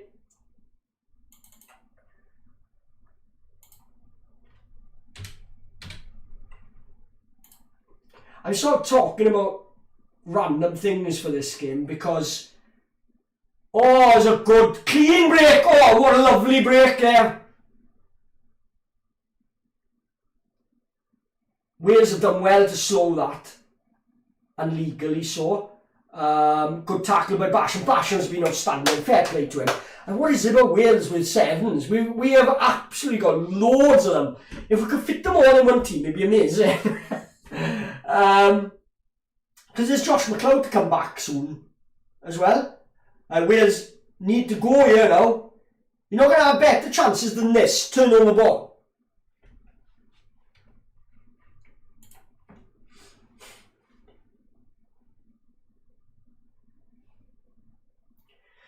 Trouble is now, with the scores it is, I mean, in fairness, if they can keep, I said at the start, if they can keep New Zealand under 40, 45 and score 20 themselves, I'd be happy with that. They're starting a gap here, and he's got the pace in him, he's going to be in. That's dreadful. What was the scrum half one? He didn't try in by the looks of it there. And Thomas Williams didn't even look, either he's very tired from an earlier skirmish, but I don't know, that was too easy. The acceleration there, I know, New Zealand backs, they're all quick, right? But 9 isn't even having a turn here. Look how much space he's got, that's poor. He's not even trying. He's jogging back. Get him off there. I'm sorry. you know, he didn't even have to turn properly. He could have already been seeing that, oh, this guy's coming at me and he's chipping. He had 3 or 4 or 5 yards to recognise that that guy's kicking ahead. The cat is bored. You've lost me there, Jar. where did that come from? The cat is bored. Oh, you're in the Kilkenny cat, you? And they're bored. You're watching me on a big screen, yeah? Watching me. I sound like Nigel Owens then. What is going on? It's a bad try to concede there. And you know what? It's almost like the other way around what you said. I just got the analogy. Sorry, yes, Jar. I just got the analogy as you wrote it. The cat is bored. No, what you said was right, but it's actually, this could be that, but it's the other way around. In that they were playing there with their food first. And no, that's the way you said it, was it? I can't remember which way around you said it now. Either way, you're right, Jar. But no, I agree. It's, they're playing with their food. No, but McNichol was way out. I get your point. McNichol offered no cover either, but McNichol wasn't in position. I think McNichol stood out because he thought, oh, if the pass comes, I've got to take a receiver over a pass if he'd have given an inside pass, right? So that's where he stayed inside. He could see the scrum half was there. That was the cover. You know, if I can see there's a man there, and right, that's your man. At least slow him down. He didn't even slow him down. I'd have taken a yellow card there. Just bring him down. Elbow to the head. Yellow card. Yeah? Elbow to the head. It's fine. They did it. Anyway, right, so 28 points to 9.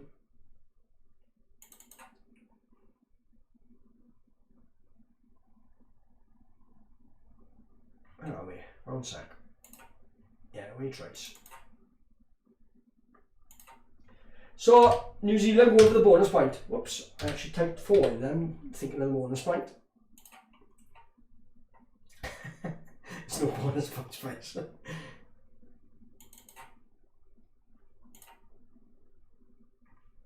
So, and this is how these games go. I've seen these kinds of games so many times where you're in the game, but the score, like, you know, they don't need to be in the game. You know, in New Zealand now, they don't need to dominate you. They can just have a little burst, and we play now. Destroy you, then we sit back, absorb what you've got. They're in control. They are in control. You know, they got the gears to go up.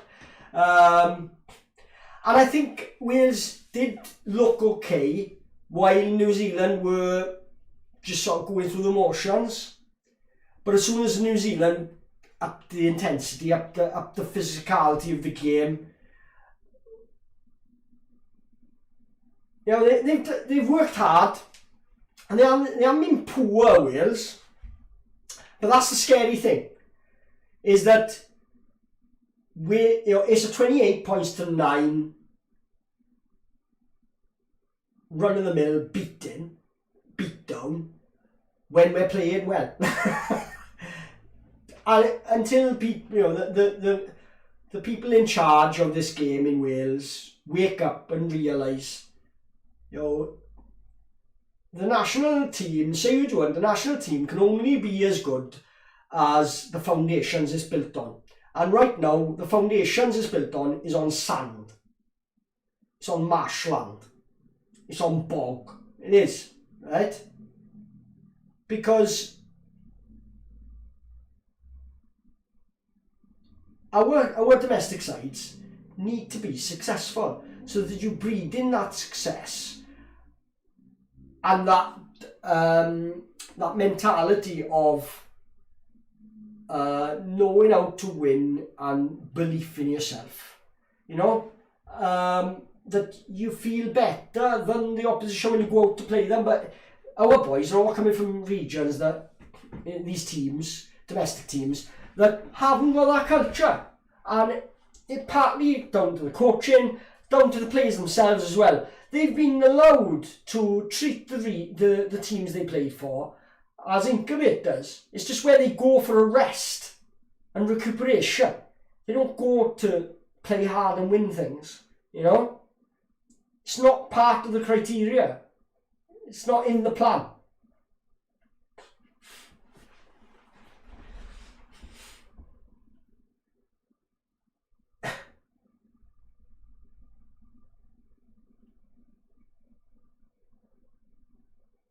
I mean, the game is still early, and that's a worrying thing in one way, because New Zealand have still got plenty of time to totally dominate and pull away.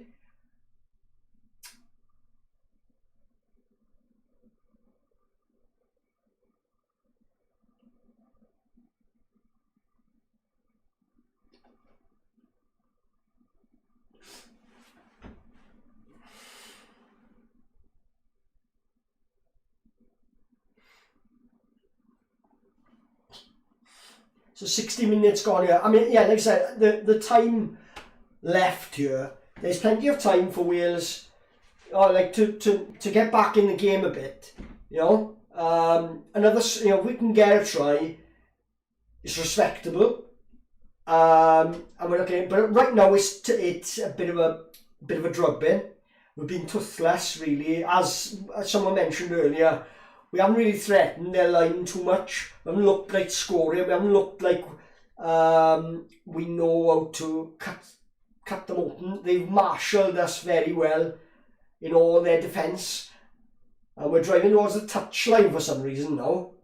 Someone needs to tell them that the try line is the other way. Thomas Williams is trying to get the ball out. Nice by Rhys Carr.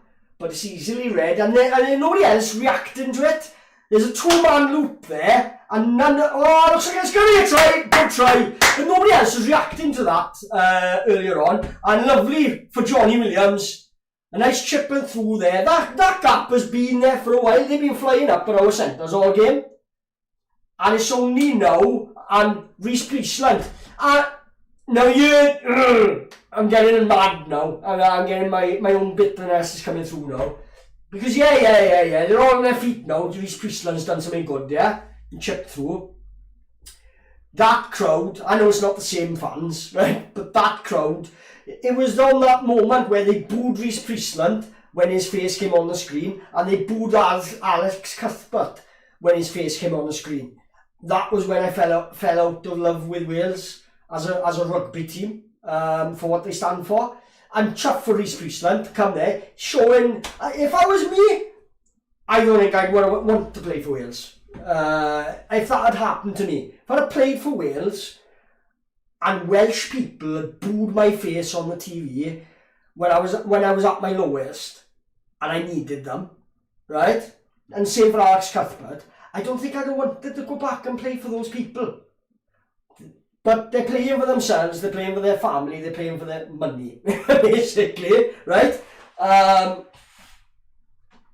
So that was exactly what Wales needed there, because it's still early. It's a great game, in fairness, so far. I'd like to be slightly closer to them on the scoreboard. Let's get the scoreboard. Talking of scoreboards, boys. We needed that to get a try against New Zealand, and this is about building now, going into the rest of the autumn internationals, because we're playing the hardest game first, right? While we've got all these injuries, so I think we're doing quite well. Quite enthused by a lot of what I've seen. I think this team deserves to stick together. I think if Rhys Priestland carries on, he might play his way in to start in the next game.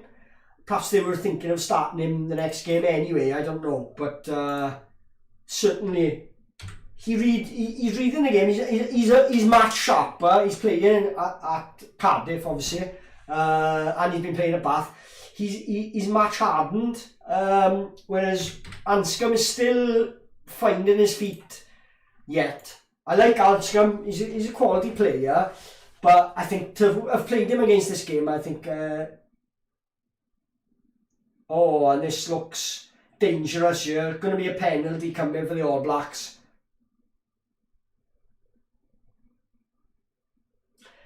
Paul Price says Priestland sticking his middle finger up to the casual fan. Exactly, and you know, and yeah, you can see them.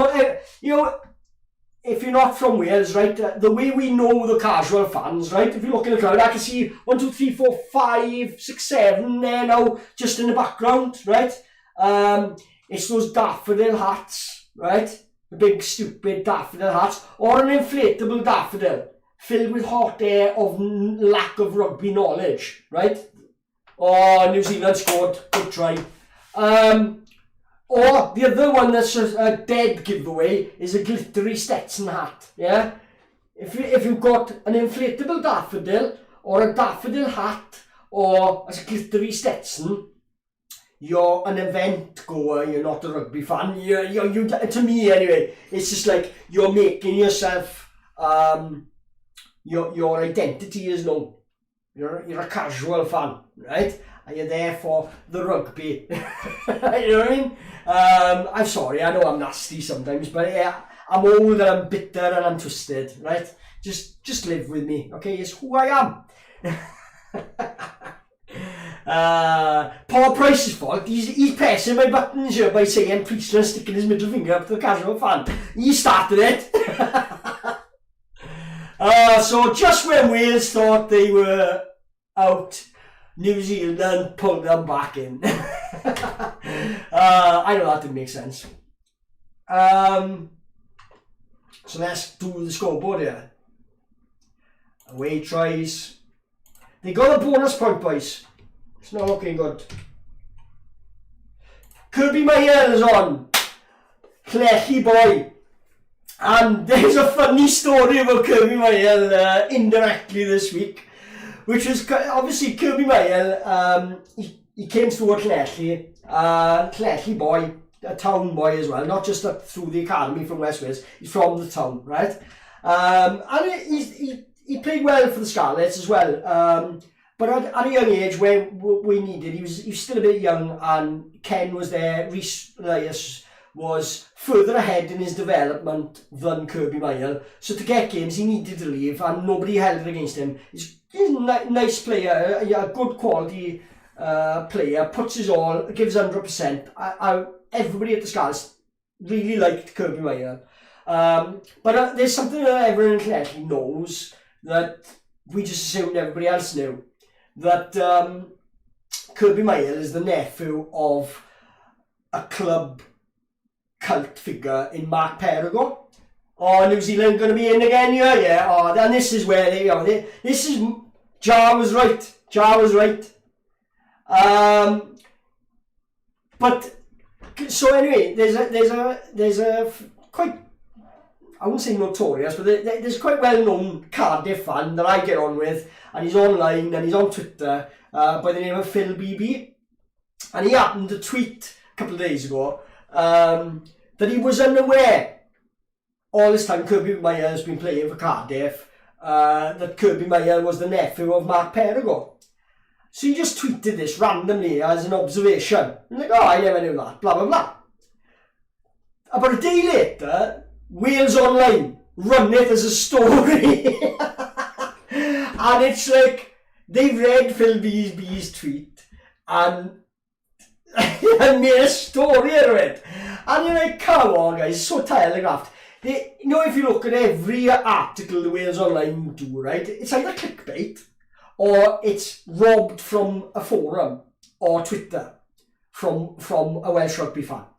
The amount of times this has happened is unbelievable. It's too much for coincidence. And anyone who speaks to Phil B, tell him I've given Phil BB a shout out, right, on the channel, in that, and he's funny, he's good, he's relentless, right? Don't get into an argument with him unless you know you've got the facts right. Otherwise he'll rip you to bits. He's a tough competitor when it comes to arguing, which I enjoy. Being half Italian, I enjoy a good a debate. I love to argue. I love to, not in a nasty, hateful way, but I enjoy the game of chess of an intelligent, structured debate. Like, you know. Anyway, Oh, and here we go, and 42-16. Let's get the...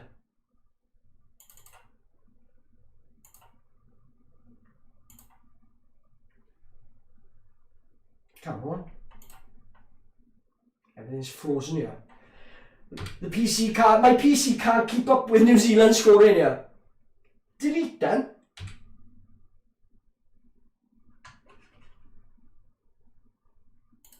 Nothing's working here.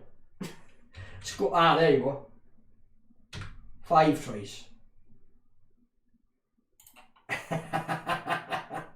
I'm already seeing a comment there, hang on a second.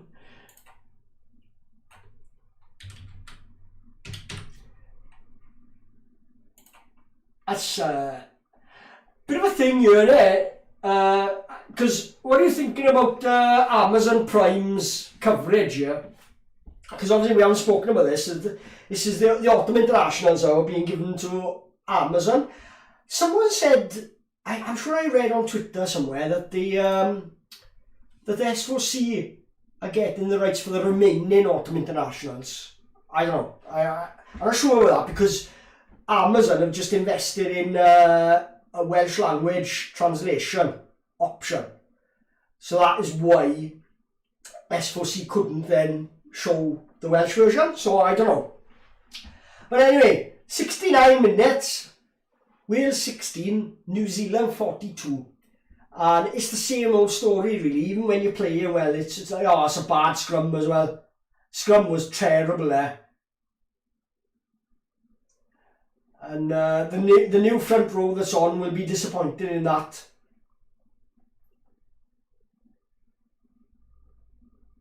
Oh. And they've robbed it, turned it over, kicked behind us. And we're all a bit lethargic, you know. What a shame though, just as Wales, every time Wales, if you look, there's been a pattern, every time Wales have scored, New Zealand have struck back straight away, and they're looking dangerous again here now.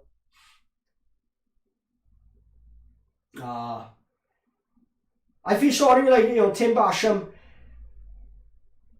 He has played his heart out, Tim Basham has. I think it's been, the difference has been organisation in attack and the passing ability has been sweet. Yeah, look, there's one there, as I said it, sweet passing in that on a technical level where the pass is beating a man and putting a man into space, even if it's just for a half a yard. They're getting over the game line through the pass as well as the grunt. It's not about being grunt. You know what I mean? Look at this. Oh, you see the pass there? Look at the pass. It's just, that makes the try. And the reason I'm purring about this is because that's how, like, when you look at the Scarlets Academy, the Scarlets Academy preach the same thing. But the ball does the work, right? But we ignore with the Scarlets downfall is they ignore the fundamental basics then, and they overdo. It's just about passing and shipping ball out. Whereas New Zealand, it's the perfect balance, isn't it? They know when it's on. That's fantastic. Fantastic try. Look at that. The fake to give it like that, then pop over the top. And then the take and give in that he made it. Watch the swinger. That one there. He just held it enough. He didn't just panic. He didn't. So many times you see. How many times do you see Liam Williams did it, didn't he, for the Lions, holding on to the ball there.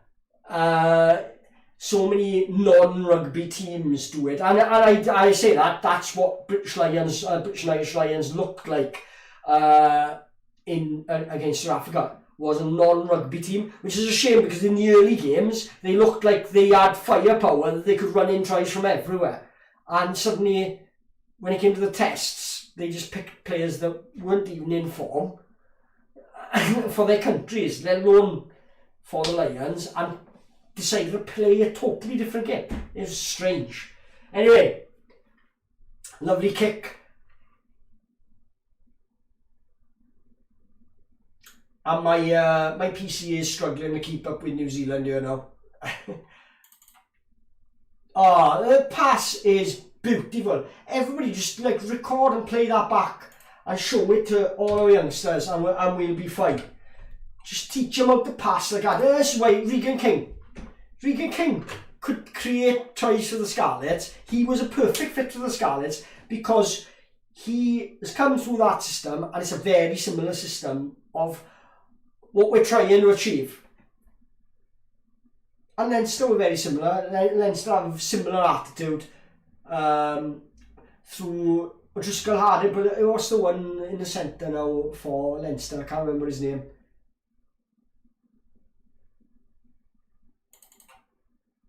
Reverse passes now and missed tackles.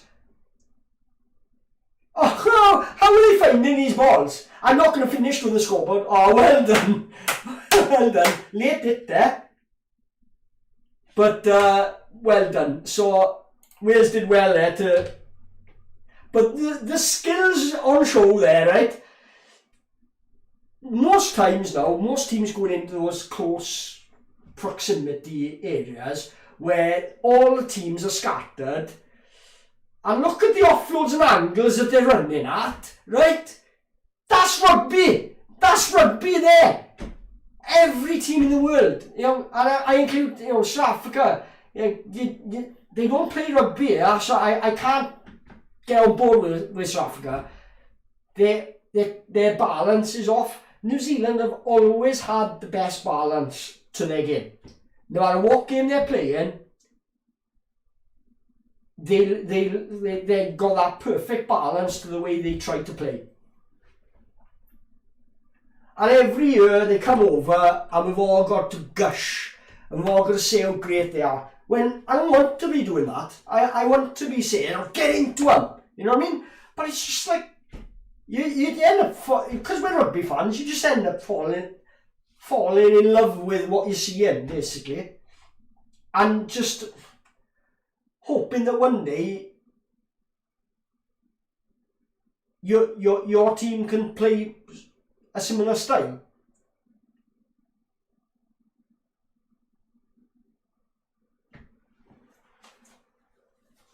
I saw New Zealand now, and the only thing is, there's 5 minutes left, we're hitting over 50. I said, didn't I? I said, if they keep it under 45, I'll be happy, because that's what I saw. I was worried that this is going to be a 50-pointer, and I'm pretty sure it's going to be a 50-pointer. And I said, if Wales can get over 20 points, I'll be happy. Doesn't look like they're going to manage that either.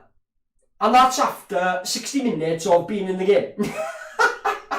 If they hadn't put that performance in for the 60 minutes, this would be 100. Okay? So well done, WIU. Right? Well done for your illegal autumn international. I hope you're happy. I hope it's worth it. I hope it was worth this. But, because this is... it's hard enough to play New Zealand as it is. Right? But no, let's do it when the players aren't ready. Most of them are injured. It's outside the international window. And New Zealand are coming off their peak of their season. Yeah, well done, WIU. Now you're thinking. Now you're thinking. Crazy. Commentary is awful. I'm using a dodgy fire stick anyway. I shouldn't complain. I'll tell you the best way to get Amazon. Okay? I have a tip here for you all. Okay? Tell your friends. And it's like, it's gonna be every time I start to talk about something, New Zealand look like they're gonna score again. Basically, you can go. There's a website called New Skills Academy. Right? And basically you can do online courses. Whatever you want. You can do, and you can get a diploma printed off the internet. You know, one of these places, right? And you can do anything you want, from dog grooming to flower arranging. I did a diploma in, because I'm doing this, I did a diploma in vlogging and blogging, right? Which I'm not a blogger, but I did the course anyway because it was like a 2-for-1. But I did a diploma in being able, there was a course you could do, how to set up like your social media and all that for doing media from the point of view of running channels and doing all these sort of things, what I'm doing basically. So, but the benefits of that is, I think that they were doing an offer and it was like, Hiya Neil.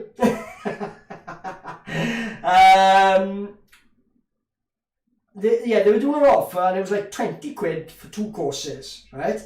And what that allows you to do is spend 12 quid on another interception! Barrett again! He's never going to forget his 100th cap, is he? He is never going to forget his 100th cap that put New Zealand over 50 points, right? From start, first couple of minutes, interception try, last couple of minutes, interception try. You can't make it up, can you? And when McNichol gives the pass, does he? Yeah, I know, you're not playing for them, mate. It's forward as well. It's way forward. It's ridiculous. Ridiculous. Shocking. Yeah, sorry, getting back, I'll just finish off what I was on about. So, yeah, go on, New Skills Academy, pick a course of your choice, the cheapest one they've got. Sometimes they do a stupid deal where it's just a couple of quid, right? You go for the course, that enables you to get yourself a student discount card, right? Once you get a student discount card, which is about 12 quid, okay? That allows you to get Amazon Prime for $3.99 a month. And then you can, so you've got the delivery and you've got the video and you've got music, you've got everything on and on that. And that's how I do it basically. Yeah, you get everything. I give everything. I give and give. I don't take anything. I don't want nothing in return. Life skills, boys. Life skills. Anyway, right, let's do the scoreboard here. Nick loves MUFC. I love them at the moment. They're brilliant at the moment. Ollie's at the wheel, at the wheel. Ollie's at the wheel. Na na na na na na na na na. Oh, brilliant. Ollie's got a contract for life. They are going to keep him as well. Because there's no way they were going to get Conte in with that job. Or is it the post? So it's 54 points and that's it. Let's get the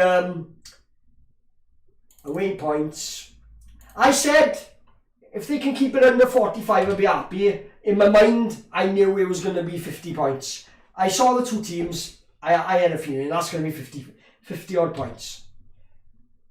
And my fears were correct. Nice to see you in, Chris Davis. You changed your name this time from Perfection Flooring. Plugger. Any orders that come through, I get a cut off, right? Who's the Neil then? Is that someone we know, Chris? Or is it somebody else? Anyway, let me do the scores here and the tries, away tries. And they had 7 tries. Excellent. And to be honest, Wales, the way the game is, I was going to say this before the game, but I didn't want to make it too negative, but on that, what we've seen take place here now, Neil loves my, oh, thank you, Neil, that's nice of you, thank you. I know when I get a compliment, like, I can't tell if someone's taking the mick or but no, I'll take it as it's meant, hopefully, and yeah. I went into this game and I was like, you know what, and I feel the same about the Scarlets, and as Chris Davis mentioned, Man United, they're in a similar mindset, in that actually winning a game isn't going to do anything, really. With these teams, they're in a state of, like, they're sleepwalking towards mediocrity, and behind the scenes, and the structure behind the scenes is not right, and nothing's going to change if they get the odd win and just keep sleepwalking towards mediocrity. They got to, if you want things to get better, really, they need a couple of hammerings. Because, you know, like, to stop them doing this, I'm not on about a game against New Zealand. What I'm on about is a game against New Zealand outside the international window. I don't like this. I don't like it. I don't think it works. The fans ain't going to want to go to it. You know, they've milked this cash cow so much, they've saturated the international calendar now. There's more international games than blooming domestic ones. Because you've got to remember that these players, the top players, don't play. They're rested for most of the games during the domestic calendar. It's not on. You can't keep going on like this. They are bleeding the domestic game dry to feed the national team. And it shouldn't be like that. You've got to water the domestic game because the domestic game is feeding the international team. You can't starve the domestic game and expect it never to filter through to the international game, you know? But it's a lovely, I don't know, I quite like that New Zealand kit actually. Anyway, I'm gonna knock, I don't want to listen to all this, like, same old things. And what do you think is a really good time? Is it a tough game? Oh, it was really tough, yeah. When we were scoring 54 points against you, yeah, oh, it was tough out there. Tough game, credit to Wales, tough competitors, it's always a hard place to come. I could do it, I could play you for, perhaps I could play for New Zealand, but I could certainly do the after-match speech. Yeah, I could write it. It was a tough game, yeah, and credit to the lads. Oh, it's a team game. Reckon, boys. And it's the same every team sport. This is why it's like, especially international sport, seems to be more, at least with, like, you know, the Premiership football, the interviews are a little bit more, yeah, exactly, say it as it is. To be honest, I was a bit disappointed as I expected more. I know we need them to say. We need them to say, like, well, what do you expect when they ignore their domestic game? Please, one New Zealander, come out and say it. Because we need somebody, as I'm saying it on the channel, and maybe someone can clip it and share it, right? I want a New Zealand player to come on there and say, well, what do you expect? Did you honestly expect to beat New Zealand when you don't look after your domestic game and you incubate all your international stars, then you beast them in an international camp and they're broken, right? It's just, they're overplayed for Wales, they play too many internationals and not enough domestic games to be able to have a base match fitness before they go to that level. Yeah, how many, there was players in that team today. Johnny Williams has hardly played for a year. He's just had a pectoral operation, yeah. He tore pec muscle in the last game of last season. Hasn't played since.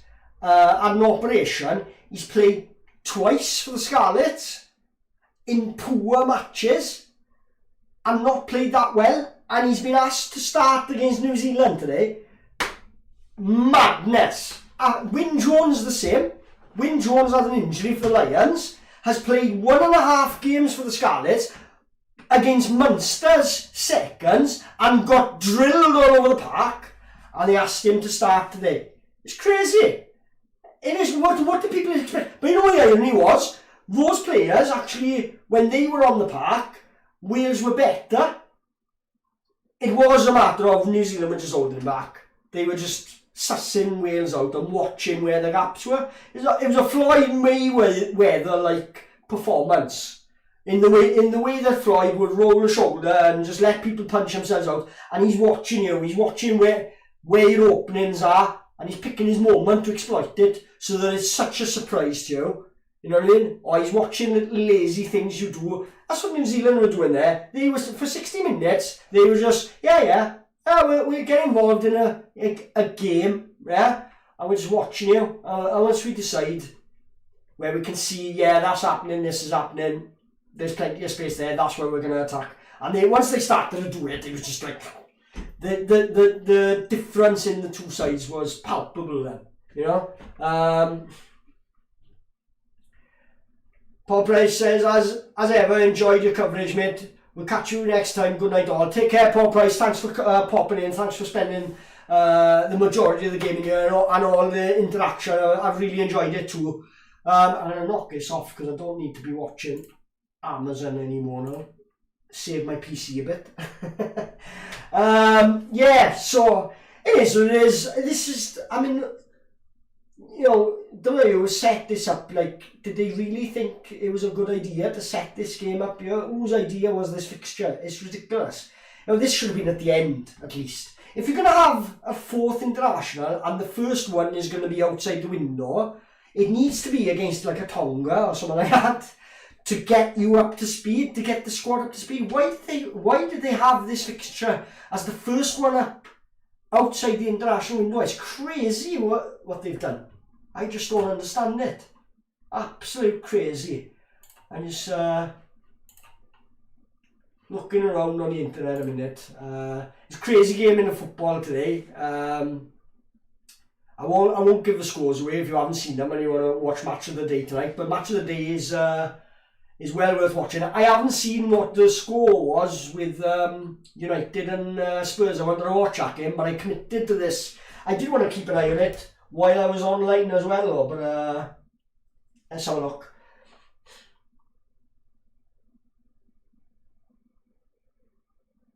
What was it? Oh, fair play. Man United, Ollie's at the wheel, 3-0 up against Tottenham. Now the irony about that was, I will touch on a bit of football, all the outpouring about like United losing to Liverpool, at the end of the day, if they'd have won that game, they were a point off the top, I think, at the time. In that, you know, despite Ollie being that bad, they're actually not that far behind. You know what I mean?